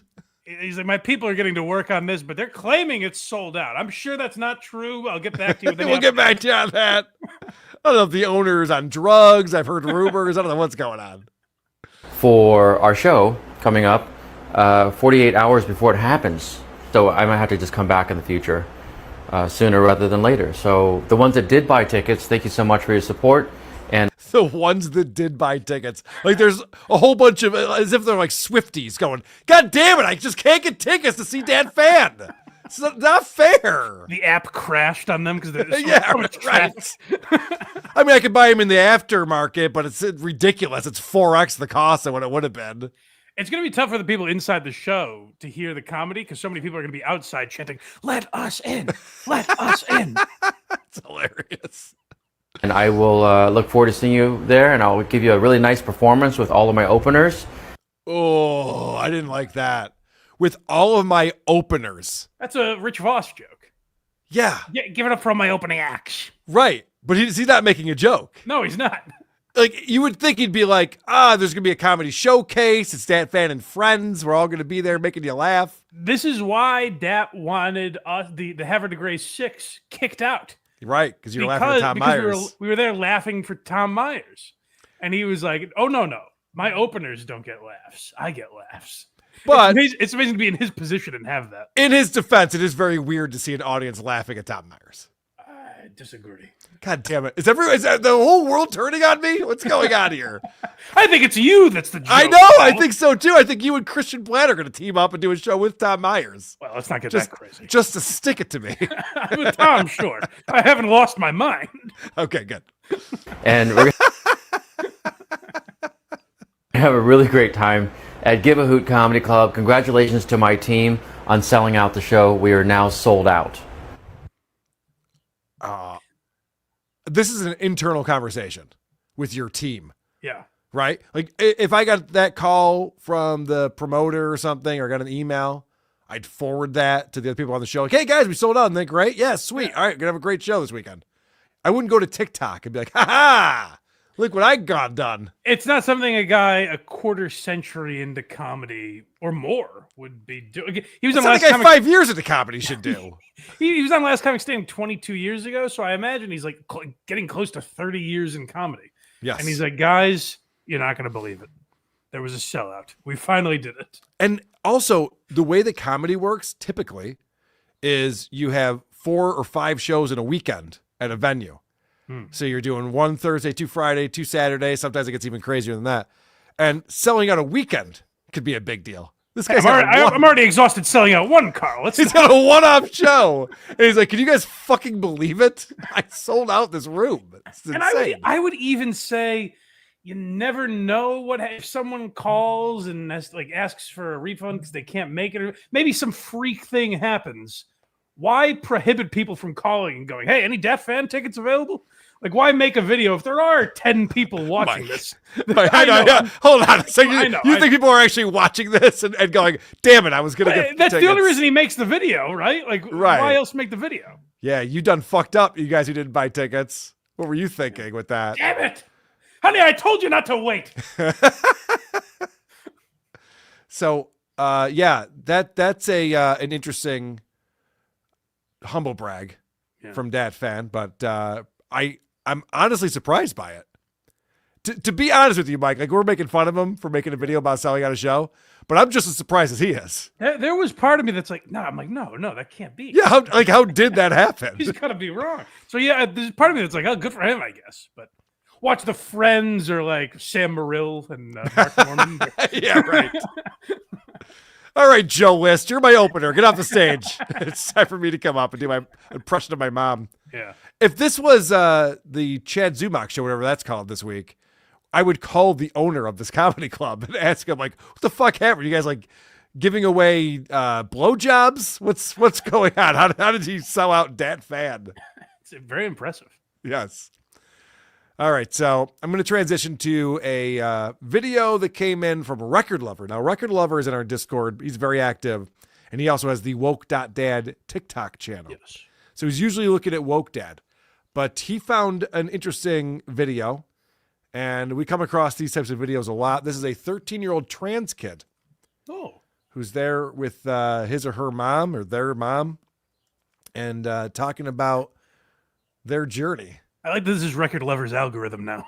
Oh yeah. This is what happens when you watch too much Woke Dad. Yeah. You can introduce yourself and all. Hi, I'm Grayson. And how old are you? 13. Do you want to share your story with people? How gay are you? Extremely? Is that on the scale? I'm not even sure. So let's start from the beginning of when you came out. The first time I came out, I think it was 5th grade. The first time I came out. Yeah. I think. What are we doing? Isn't that what the whole point of coming out? It's like it's a thing you do. It's like being birthed. The first time my mom gave birth to me, I was. It's also, I guess, in like a perfect world, not their perfect world, but in like the true perfect world, kids shouldn't have to come out anymore. Like if we get to a point where kids are totally comfortable coming out in 5th grade, we've kind of won the war. Where being gay is totally accepted. It's not a big deal. Mm-hmm. Coming out was like a struggle before, and now it's a thing where like they serve you cake in 5th grade. It's like a fun thing. You used to get snowballs thrown at you. Throwballs. Or was it 4th? It was 5th grade. I came out as a lesbian first. In 5th grade, Grayson came out as a lesbian first. And then I thought, what weirder thing could I come out as? Correct. This is so bizarre to me. Like these are prepubescent children who are talking about their preferred sexual partners. It seems odd. If I was the mom, I'd be like, you don't know that. Let's not talk about this again. And to the point I was just making about like coming out used to be a struggle. 30 years ago, if there was a platform to do it, your parents weren't filming you talking about coming out and going, look at my kid, everybody. Yes, isn't this amazing? Look how brave my little guy is. Yeah. And then 6th grade, it was, I don't remember. Is that when you realized that you were transgender? Yeah. So you could tell, like, even the kid's not as passionate about this as the mom is. And then in 6th grade, that's when I realized, I don't even remember. She's like, that's when you were trans. Oh, right. Trans. Right. It's like Okay. hobbies. It's like I was into Yeah. baseball cards when I was a Mhm. kid. Before that, I think it was Pokemon or something. I don't remember. When you first came out as lesbian, was anyone forcing you to do it? No. Was I pushing any ideas on you? No, actually, I Leading the witness. Yes. Thou protest too much, methinks. you never even mentioned anything like that. No. No. No. And the gun wasn't Yeah. pushed against my head. It was gently rested. You know, when you're training a dog, all you have to do is reward the good behavior. Mhm. So it's not necessarily that you're telling the dog what to do. When the dog does the right thing, that's when he or she gets treats. Yeah. I have a feeling coming out in 5th grade was the beginning of this. Oh, this is the good thing that I do. Okay. Yeah. Well, We now went to I'm Six trans. Flags when I was gay and Disney World when I Right. was trans. Exactly. And I always go outside before I do my business. Because it took me a second to realize, like, oh, I like girls, but I also still like boys. Question mark. Is that? Oh, that's funny. So she's trans is. So the right. So the mom goes, "That's when you came out as trans," and Gracie goes, "Right, because I like boys and girls." We're like, oh shit, you're fucking this up. Line. yeah. Do we not teach you this well enough? Hold on. Then what were you? So you were learning what you Yeah. were. Okay. And then, so when you came out to me, what did you basically say? Do you remember what happened when you came up to me?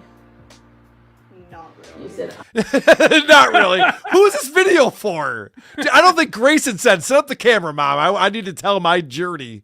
It's obviously, she's the one who's just like, "Okay, now I want you to talk about all the times you came out. Remember when you came out to me?" No. I don't really give a shit about it. Do we have to I do come this? out to so many people so much that I have no idea what I said to you. But she's going to tell us. Okay. hi, I'm transgender. And then just disappeared. Yep. And then I don't. And I also said I was pansexual because Ted made a joke about how I like pans. I remember that, but because I just. That sounds like a good bit. That's a pretty good bit, but also very offensive to pansexuals. So please, if you could refrain from using that. And This kid should be writing with King Cobra. Yeah, King Cobra was just like, "Oh yeah, pans. There are pans. That's actually really, Pansexual. that's How did actually I really not get good." Huh? I don't know. And then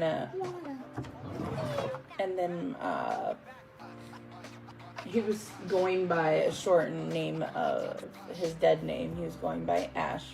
Okay, this gets boring. Let me scrub a little bit because there is an interesting payoff for this video. Then in 2024, he legally changed his name to Grayson. And then, in his 504 in the States, it also had in there his pronouns and all that. So when we moved to Illinois. Okay, so last year, Grayson legally changed its name. Yep. And updated the pronouns. I'm not sure where the pronoun registry is. I don't know if that's the same as like naming a star after someone. I don't know. The line is a bear. I tried. It's not even worth. That's why I'm still him. You can do it online though, right? No. You got to be there in person. You gotta That's bring your papers. And he was in school, and then I pulled them out on the 20th of January. Okay, this is crazy. So they moved to Illinois, and Grayson's in school. Then the 20th of January, Grayson gets pulled out of school. Now, do you remember what happened on the 20th of January? Oh, 2024. Sadly, I do. Yeah. Yeah. Pretty awful time for the LGBTQ. The president in community. chump was brought into the White House. Oh boy. So yeah, listen to this. January, because of what Donald Trump declared that gender is only male and female, that it would not be safe environment, and also they would not go by his preferred pronouns. Okay, so if there's only two genders, so I guess the preferred pronouns are they, them. Is that why? I'd imagine, you have to be taken out of school for that. I like that the mom goes, yeah, because the horrible thing that Trump did was, wait, what did he do? It was he hates black people. No, it wasn't that. He did something, I assure you. He did something that was really offensive to like some marginalized community. Woke Dad was telling me about it. Oh yeah, that's right. He said there's only 2 genders. Yeah. And so I had to pull my kid out of school. This mother should be locked up. This is crazy. So yeah, but he is part of the reason why we moved to Canada. Holy shit! All right, so now we find out that Grayson is a he. So that was the pronoun right there, which I believe is still legal in the United States. You can call someone a he. Pretty sure. I've done it a few times, and no one's. He's not out of office yet. But this is so crazy. They moved to Illinois.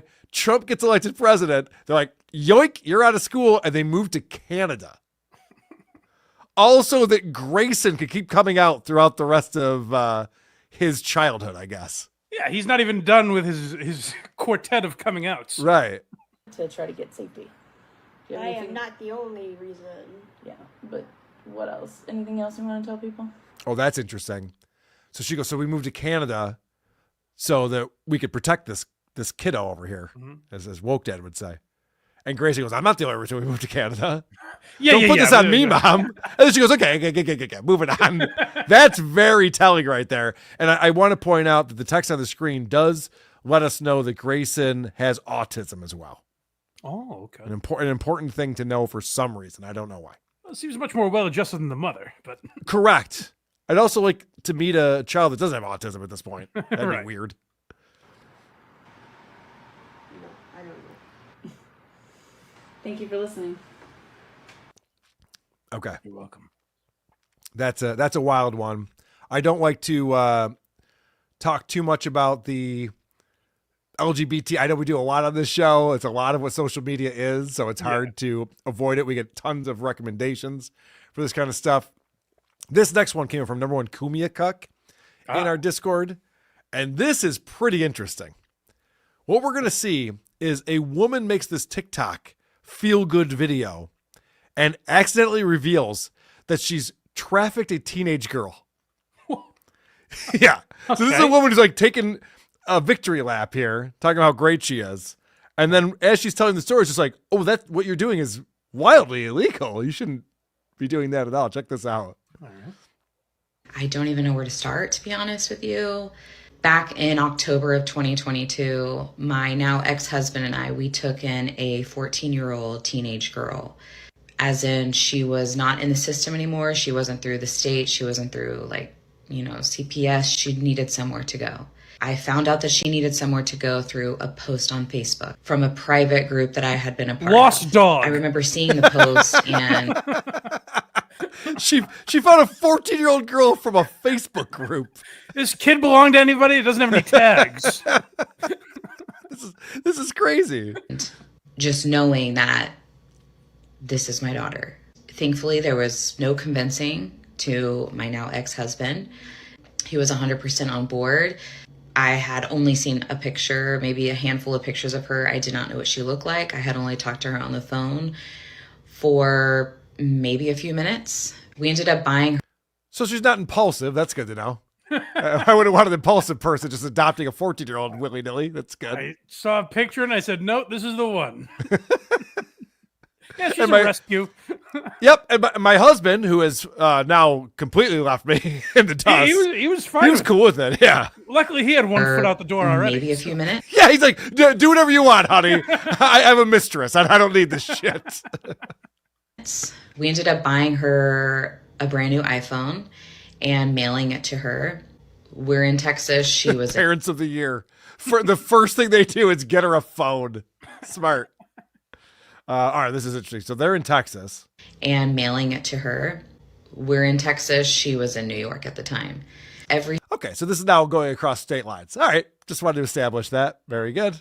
It's great though. When they're 14, they're already housebroken. It's perfect. Every single family member of mine thought that I was absolutely insane for what I was doing. We mailed her a phone. I like that she's taking credit for this. She's like, everyone in my family told me definitely do not do this. And I'm like, fuck you guys. My family, the cops, everyone. The judge. Everyone doubted me. Yes. We fly her, we buy her plane ticket, we fly her to Texas within 2 weeks, and she's our daughter. For me personally, it felt instant. Within the first year of her being with us, there was normal, typical teenage behavior. Okay. That's it. She was a part of our family. She was in our family pictures. She had her own room, which according to her, she had never had that before. She had her own room with all of brand new furniture in her room. Many shopping sprees because she came to Texas with one suitcase. Oh, she's really patting herself on the back on this one, isn't she? So what's your daughter like? Well, she's got her own room. She's got new clothes. We bought her an iPhone. We take her shopping. That's not what I asked at all. You can tell she was really part of the family because whenever my mom is asked about me, she's always like, "Oh, we even let him in the Christmas pictures." That's how much. Yeah, I know. In the family photos. That would just happen. You wouldn't brag about it. It's a weird thing to say. So, number one Kumiya Cook says, "I'm trying to get more details, but this isn't the original upload. She started deleting the videos when people started calling her for trafficking a child." So this is another video. This is on her page currently. This is her with this 14-year-old daughter. They're both chatting. Much requested video on Natalie and how she's here and like the Facebook group. And so in the Facebook group, it is teens that don't have homes but aren't in the system. So they're out of foster care, but they need somewhere to go because they're going to go to a group home or a homeless shelter. Their foster home didn't work out. They have nowhere to go. They're pregnant. One of my homes didn't work out. So in the summer of 2022, I went to go live with my biological aunt. I was there for about a month, and then I had to leave. So she made a post in the Facebook group. I had a deadline of 2 weeks. Otherwise, I was going to go to a homeless shelter. And I had a couple people. I had like 4 or 5 people answer. No, ma'am. I said it because she sent them to me. All right, I'm going to scrub a little bit. So there's something revealed in this video that's interesting. It was so quiet. We were both nervous, I think.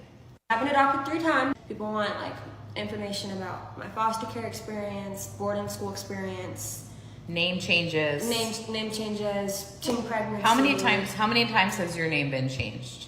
4. And I've been adopted 3 times by different families. Boarding school for 3 years.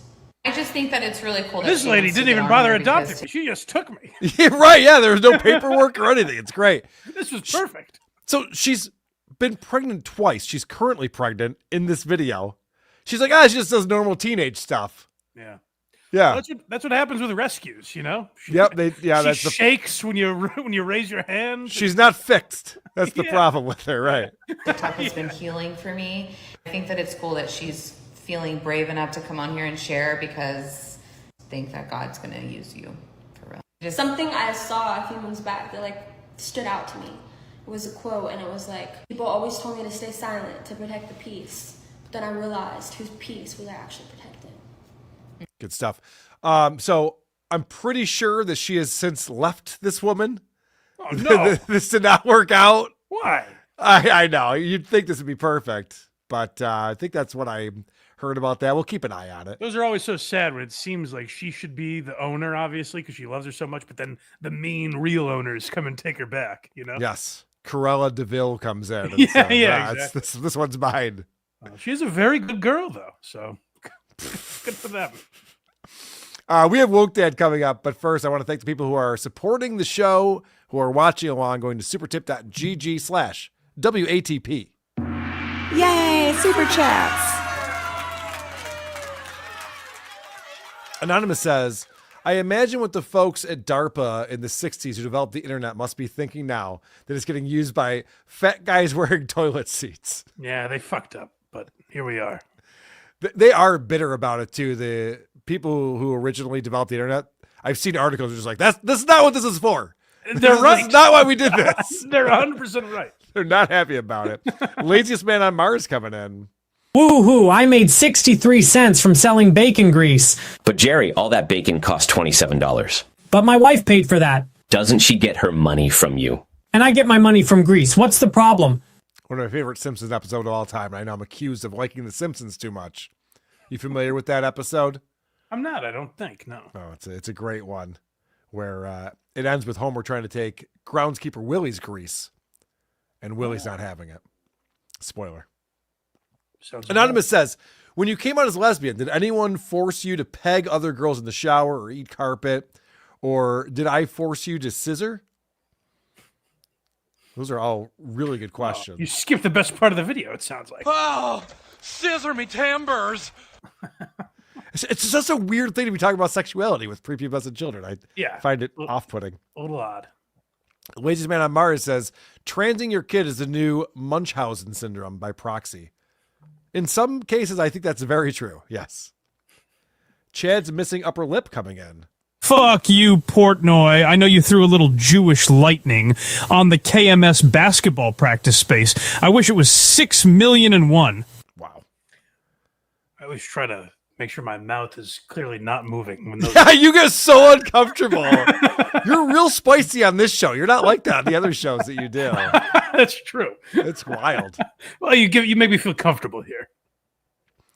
All right. Michael P. My 7-year-old says he wants to be a YouTuber. ICM's numbers impress me, but I can't support yet. No offense to you guys. Go Bills. All right. What's ICM's numbers? I don't know. I know I should know this. Oh, Ice Cream Man? Oh, Ice Cream Man. Yes. Very good. No, I wouldn't recommend supporting that content. It doesn't seem to be really well thought out.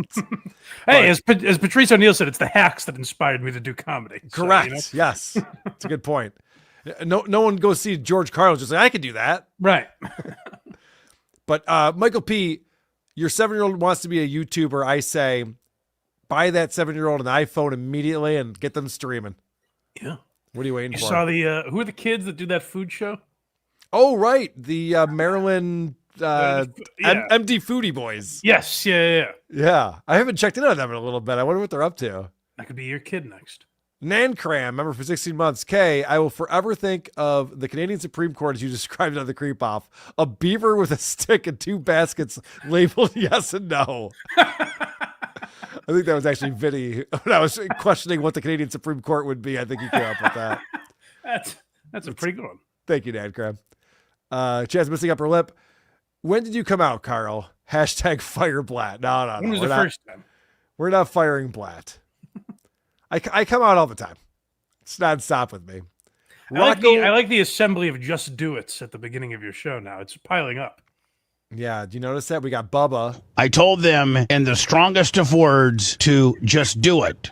And then we got Art Bell, Coast to Coast AM. You see, this is a we just do it kind of show.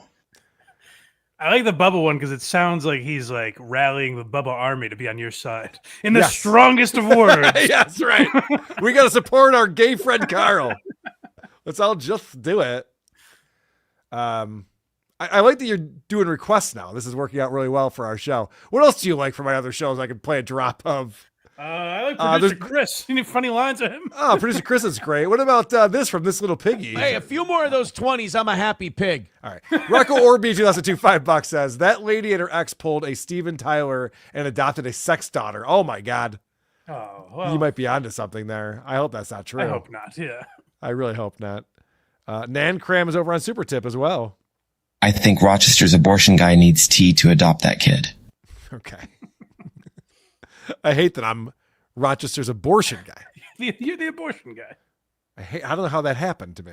Not that you perform them, just that you support them. I understand. Let's talk about our buddy Woke Dad, and let's see what he is up to. Sitting in my mobile coffee shop, making videos about my transvestite children for TikTok. What I like about Record Lover is that Record Lover is looking beyond TikTok to see what other content Dan is putting out. Oh. And the Great Start Coffee Cart went to Facebook and posted this recently, 2 days ago. Says, wow, it's going to be hot out this week. Out of an abundance of caution, I'm going to close the coffee shop at 9 a.m. on Monday and Tuesday instead of 10. Safety first. What does that mean? And there's a photo of him staring up at the sky with the sun beaming down on him in front of his coffee shop. Does he not serve iced coffee? Mike, you don't understand. At 9 a.m., everyone's cool. By 9:30, people are dying. Right, but like the mobile coffee shop has AC, right? People need. I don't get Mike, it. It's the morning. It doesn't peak. The heat doesn't peak at 9:30 a.m. He's closing at 9 because there's a heat wave. Are you crazy? Yeah, I don't understand it. I don't understand it at all. It's really sad. I never. There's an angle we've come upon the last few weeks. Mm-hmm. It never dawned on me that he's also a lazy guy. Yeah, oh yeah. And we're realizing that now. People in our Discord channel talk about that. They're like, how is this guy making a living? He's only open 4 hours a day, 5 days a week, and someone else was just like, that's why he's begging for money on the internet all the time. Right. He's a lazy guy. He just wants to make pottery. Well, he does a damn fine job at that. No one else is allowed it, but he does it well. He's amazing. All right, let's get an update. Speaking of pottery, on the art studio, and I'm gonna say it right now. I don't care what time of day it is when you're watching or listening to this. We are doing a drinking game. Every time Dan says safe space, all right, take a shot.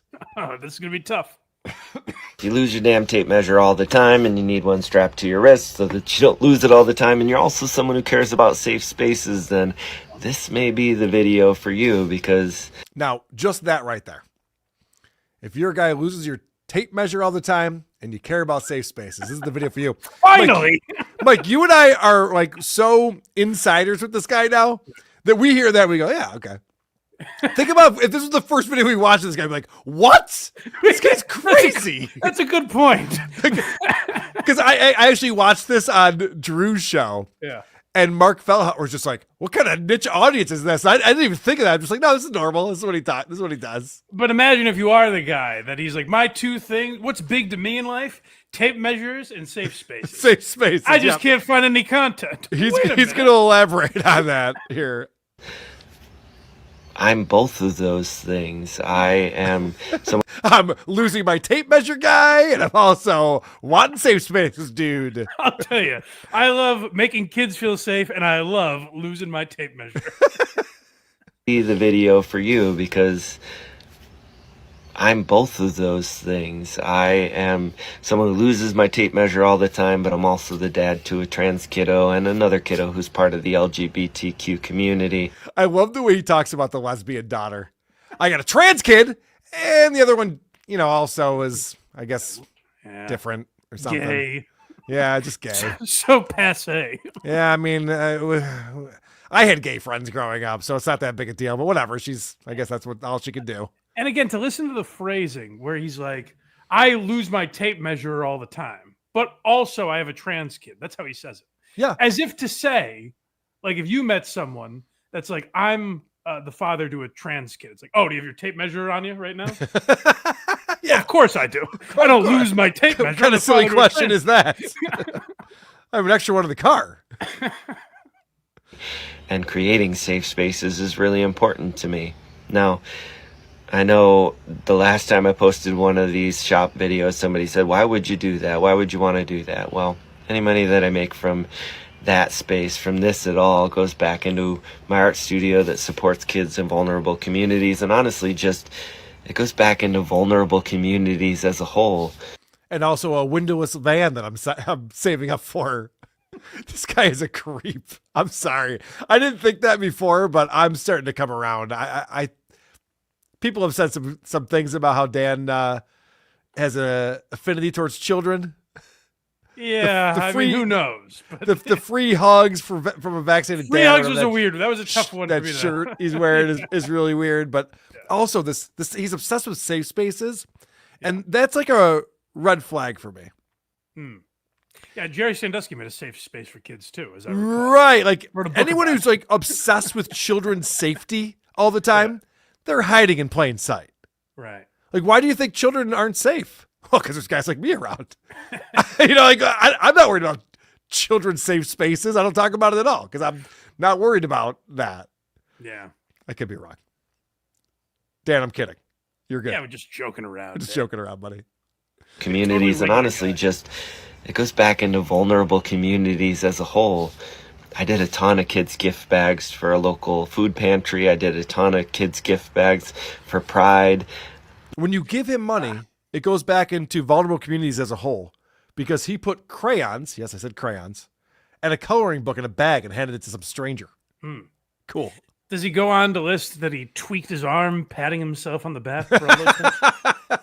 He's in a cast the next video. Ah, oh, damn it. Now, my shoulder hurts when it rains, but I did do all those things.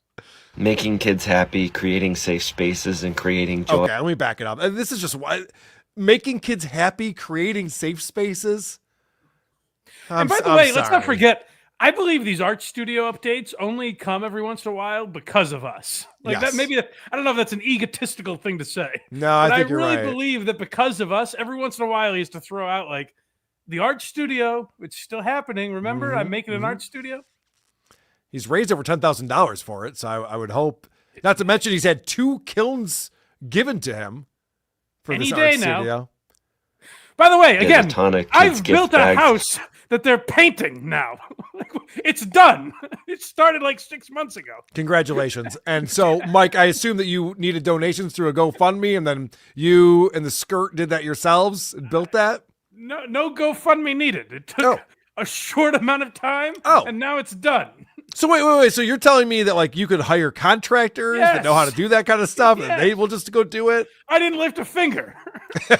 Oh, weird. Because maybe like you're not good at that kind of thing, so maybe it makes more sense to It would hire a take me professional. this amount of time to do it.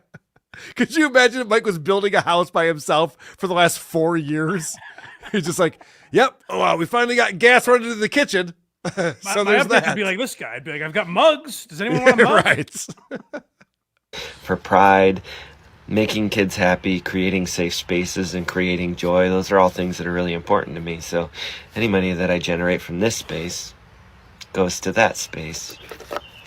I have to tell you, though, this journey all started with this bracelet, this tape measure bracelet that is impeccably accurate in my perspective and very durable.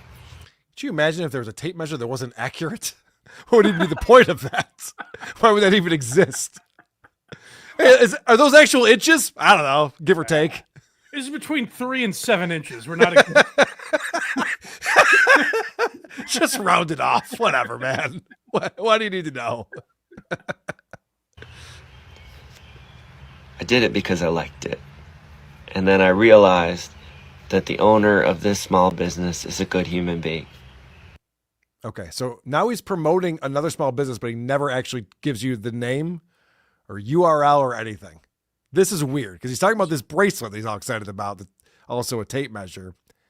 But for some reason, he never explains where to get it. It's too bad. I wanted one. Well, don't worry. Someone in the comments actually posted the link because he didn't do it.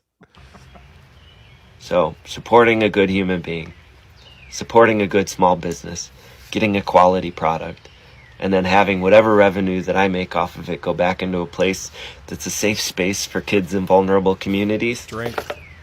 I don't know. Seems pretty win-win to me. What do you think? I think you're losing your mind, Dan. You're asking me what I think? I can go months without losing a tape measure. It's amazing.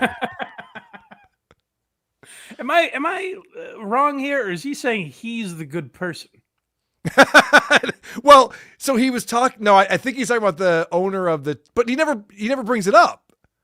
No, because he says support a good person, and then I put the money into this asshole's small business. I thought that's what he was saying. I thought like, he give money to me, I'm a good guy, and then I give the money to someone else. I swear to God, I thought he was talking about whoever created that bracelet, but never gave the name. I think what he's saying is give me money so that I can support Bracelet Guy.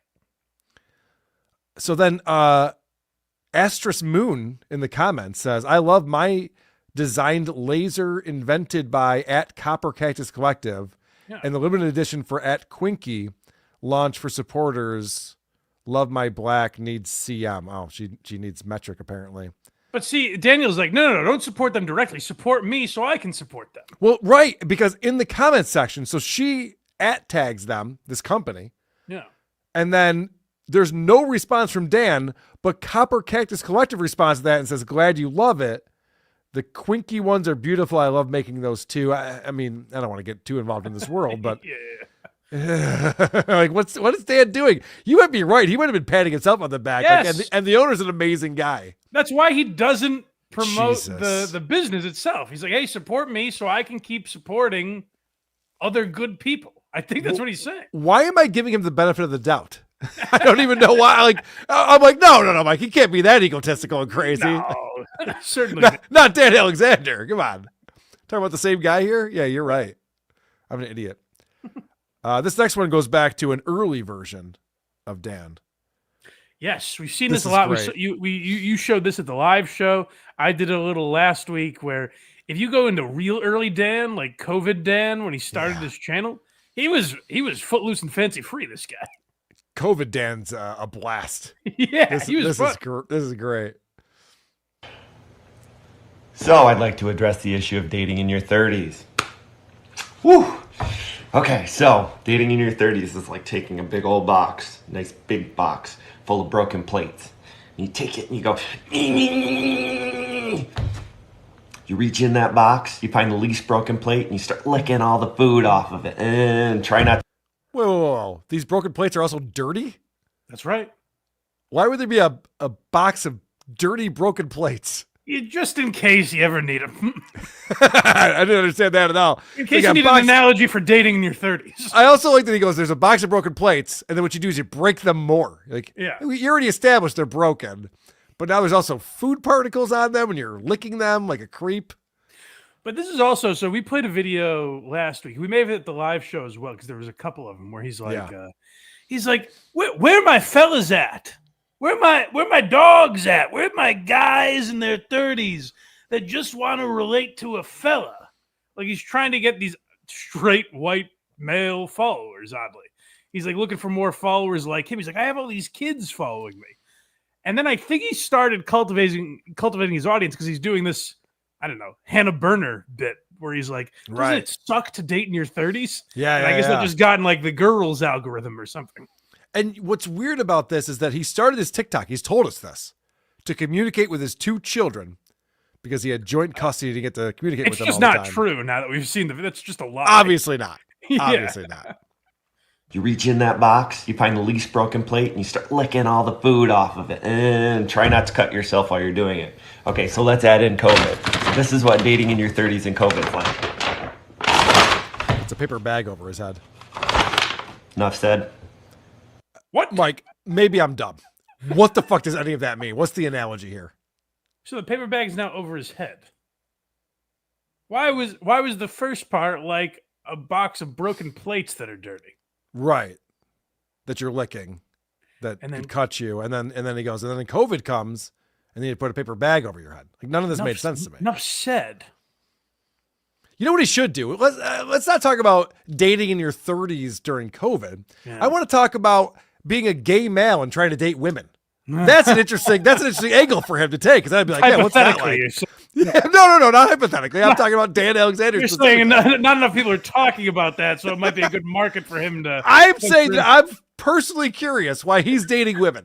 I don't understand it. I want to know more about it. He's hetero.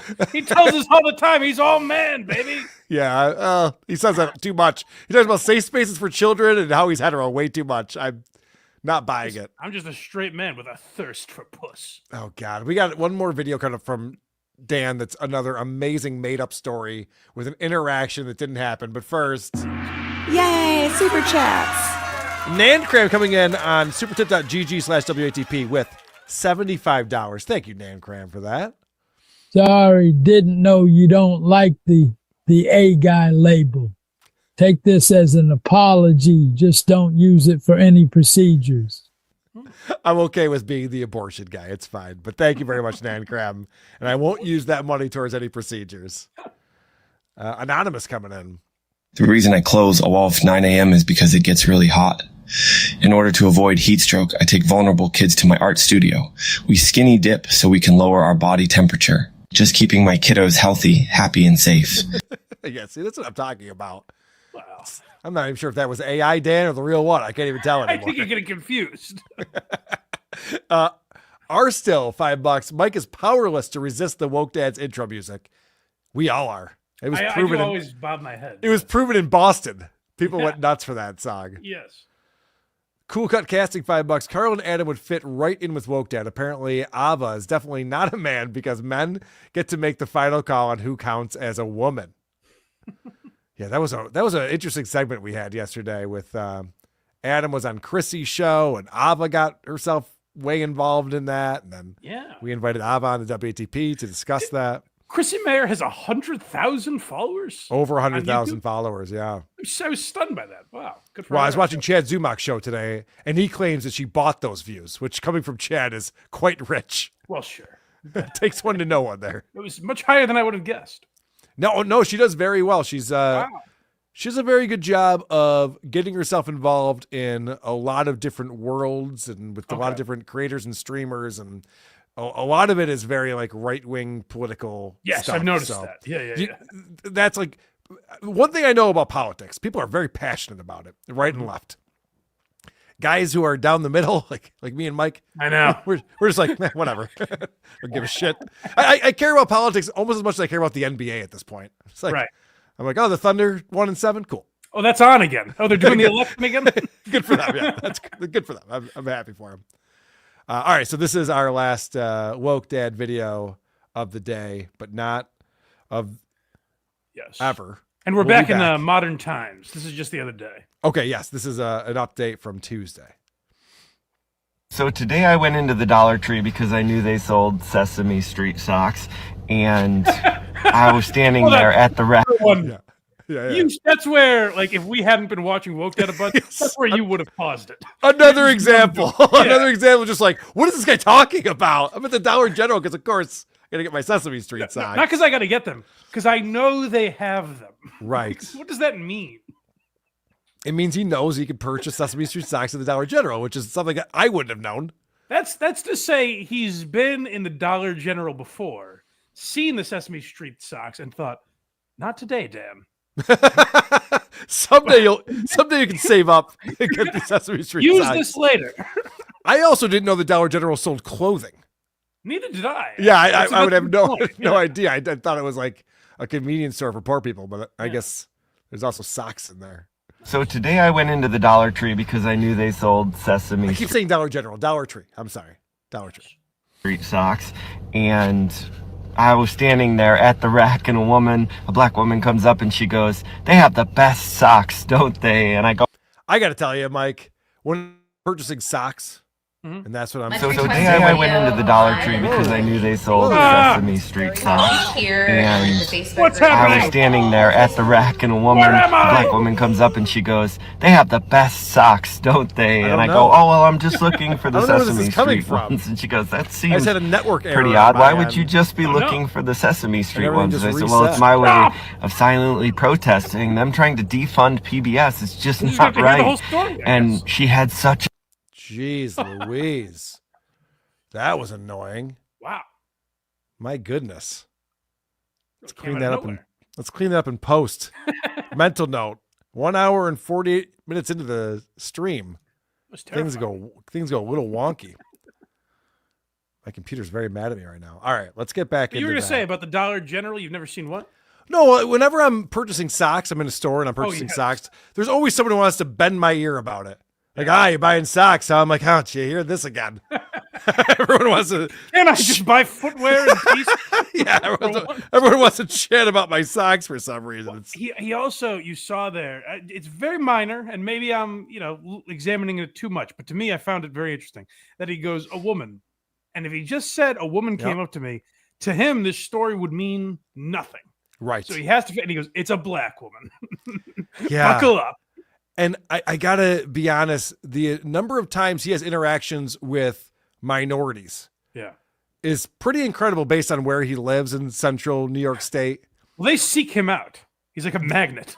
I was gonna say, how many stories does he tell where he starts the conversation? Isn't it almost always someone coming up to him and talking to him Always. first? Yeah, they approach him. Like he's even got his earbuds in. He's not even trying to talk to people. They're just like, they can't wait to have a conversation based on the shirt he's wearing or the socks he's buying or something. Sir, I need a life-changing message. You know where I can find one? I'm looking for a hug or maybe a high five. Are you my guy? I got you. All right, let me start over. I apologize. Things got wonky there. So today I went into the Dollar Tree because I knew they sold Sesame Street socks, and I was standing there at the rack and a black woman comes up and she goes, "They have the best socks, don't they?" And I go, "Oh, well, I'm just looking for the Sesame Street ones." And she goes, "That seems pretty odd. Why would you just be looking for the Sesame Street ones?" And I said, "None of your business, bitch. Why are you even talking to me?" What kind of question is that? I'm looking for Sesame Street socks. And by the way, as soon as a grown man goes, "Oh, I'm just looking for Sesame Street socks," I'm like, okay, I'm going to stand over here now. Don't tell me why that is, friend. And I said, "Well, it's my way of silently protesting them trying to defund PBS. It's just not right." Remember that. He's silently protesting. Sure. Okay? Which is a noble thing to do, I would imagine. Oh, very. Yeah. But I don't think he's all that silent, because watch what happens. And she had such a stunned look on her face. She didn't expect that out of me. And then she gave me a high five. She went from this to a high five. And I know that if somebody told me they were buying Sesame Street socks because of the defunding of PBS, my jaw would drop. Slap it high, my man. First, my jaw would drop and smash the floor. And then second thing I'd be doing is high-fiving this guy. Like, wow, this is great. That's was a more than joke. Literally, you just made the joke a second ago about like high-fiving Yes. over socks. Like it's such a hysterical thing, the idea that a stranger would come up to you and high-five you, that we make jokes out of it. And Daniel is presenting it as a real story. Yep, this is what really happened to him today. this to a high five. And I was more than happy to give her the high five. And she said, "That is amazing." I touched a black person today, guys. Can you believe it? I washed my hands eventually, but not right away. I didn't want to make a beeline for the bathroom. I thought that'd be rude. So I said, unfortunately, a lot of the people I see on a daily basis, even though they're going to see my socks, they won't understand my silent protests. And she said, "You know what? It doesn't matter if they understand or not. You're doing what's right for the right reasons." She said, "If you're standing..." I don't know about that. Mike, he's explaining how he did a thing today that he didn't expect anyone to understand. Yeah. And he's making a TikTok video about it to make sure that we all understand what he did today and why he did it. Point. This is a silent protest. He made a video. He made up a story about this just so he can make a video about buying Sesame Street socks because he wanted to get out the fact that they're defunding PBS and he's not happy about it. But is that a silent protest in It's any not. way? No. Like, it's not supporting Sesame Street. I don't know how the money works, but I have no idea. I don't know how much money they're getting off those socks, but like, it's not bringing Sesame Street back to PBS, and no one gets it. No one's like, "Oh, this guy's got Big Bird on his socks. Hey, I should call PBS and tell them to put Sesame Street back on." It'd be like if I got a tattoo of Oscar the Grouch. Right. And you're like, "Oh, you're really an Oscar the Grouch?" Like, nah, you don't get it, man. This is more about the Trump administration than it is anything else. It's like, so much deeper, brother. yeah, I think you'd be like, "No, I think you just like Oscar the Grouch, man." I mean, at the end of the day, I think you just want to wear Sesame Street socks, dude. Don't act like this is a noble cause. Also, like, we live in a time where you can still find, like, just go watch fucking Miss Rachel's YouTube channel or something. The kids will be fine. Well, the PBS thing is odd, and I only know this because I listened to this show, No Agenda, which I highly recommend. But apparently, PBS brags about that only 1% of their funding comes from the federal government because they have other revenue streams, a lot of other revenue streams. And then the Trump administration comes in and goes, "Yeah, we don't need this public broadcasting. We're going to closing our doors." And they went, "Ah, what are we going to do? We can't survive." It's just like, well, did you not need funding or you do? It's very confusing. But anyway, Dan. Yeah, I thought it was already funded by viewers like you did. That's true. Yes. That's the whole thing. Right. If you want it, yes. If you want PBS to stay on the air, wait for their Aaron Imholt drive and the goal. Get a tote bag. Right. Standing up and you're doing it proudly and you're being as loud as you can to make a difference. See, this is so confusing. But he's not it's being a loud. Silent protest where he's being, and this woman's like praising him for being as loud as he can. Let me back that up. This is so simple. I'm going to yell my silent for the protest right from the reason. mountaintop. Right. She said, "If you're standing up and you're doing it proudly and you're being as loud as you can to make a difference for good reasons, you're doing the right thing. So be loud. Even if people don't understand it, some people will."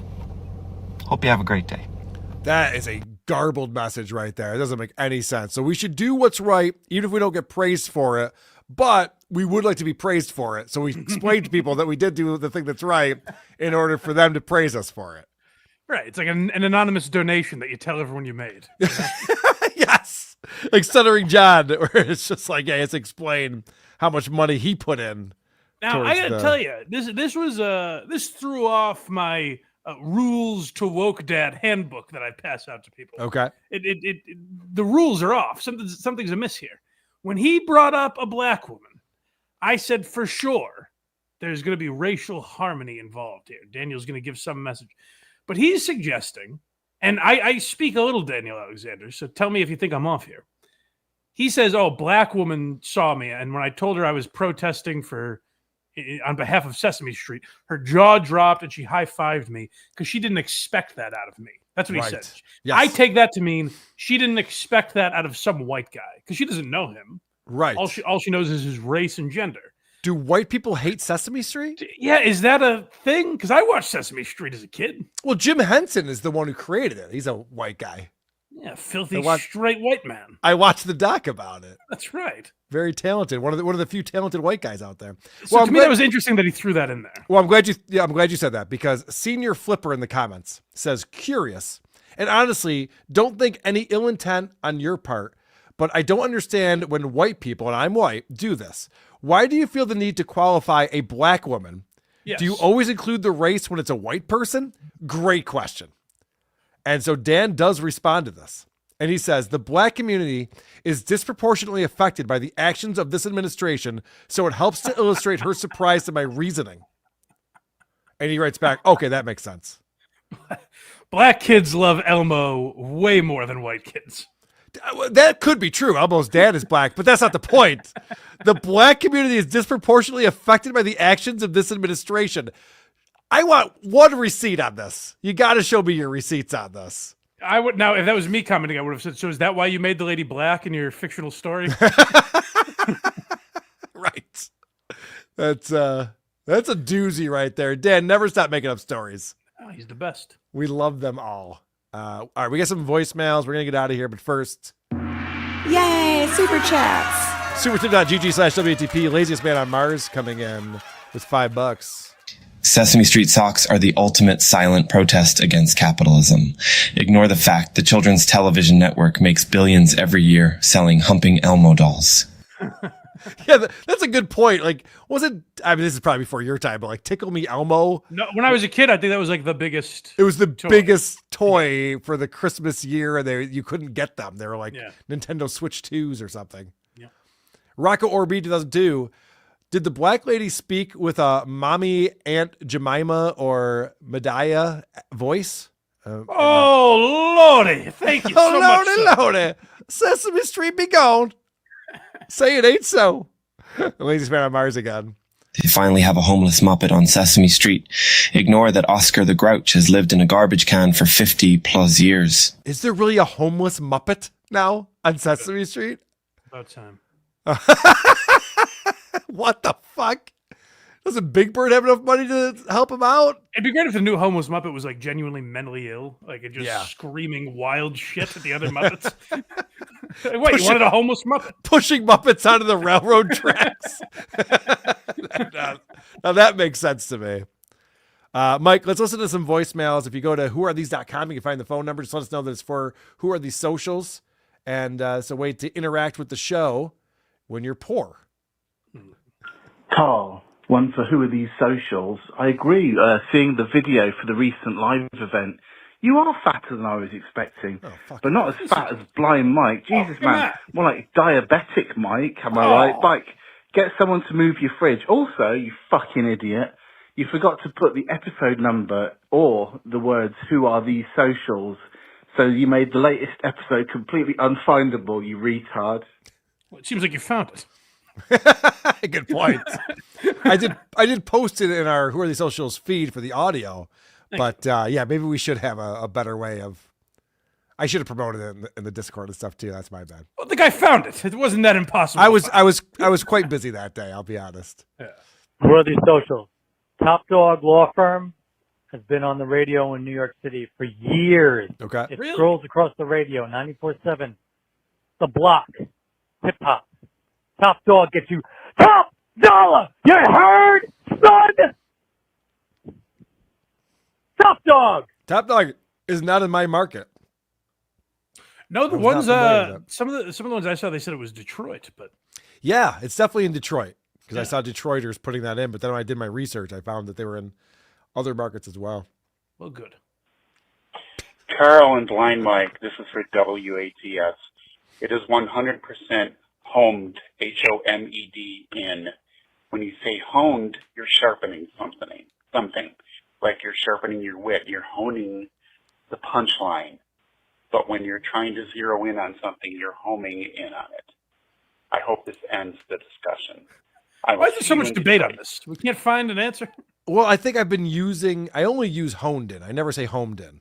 No, sense. So people, yeah, okay. So we both suck at English. I guess. Yeah. But I've never heard homed in until this debate started. I know. It's very confusing to me, but I'll try to be better. I've learned how to say exactly. I've learned how to say picture. This podcast has taught me a lot, actually. When people talk about getting bullied, I've been bullied into being a better person. I understand that. I think bullying is good. Yeah, for sure. This is for WATS.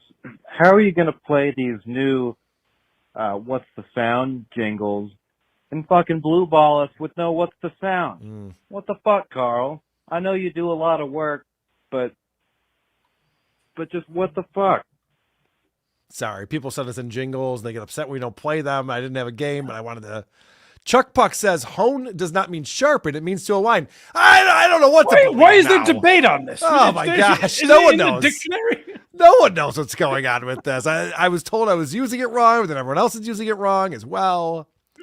Holy shit. Rocket Orb 2002, $5. Do they have homeless puppets because Sesame Street has been gentrified? I think it's always been gentrified though, right? As far as I can remember. Always a lot of gays on that show. That's what I remember growing up. Yeah. I'd be like, look, Ma, there's a gay. She'd be like, all right. Well, Bert and Ernie were gay, I believe. Correct. Yeah. Who was the top and who was the bottom is the question. No one knows. No, sadly. Only Jim Henson. That's a secret that died with him. That's right. You know what is not a secret is blindmike.net. Wow. It should be more well known, I say. But agreed. Go there and find all my links. We'll be live Sunday at 10 a.m. I think we're doing a goal marathon of types because Aaron Imholt this week has been. It's crazy what he's managed to do with the goal this week. So we're cataloging all of it.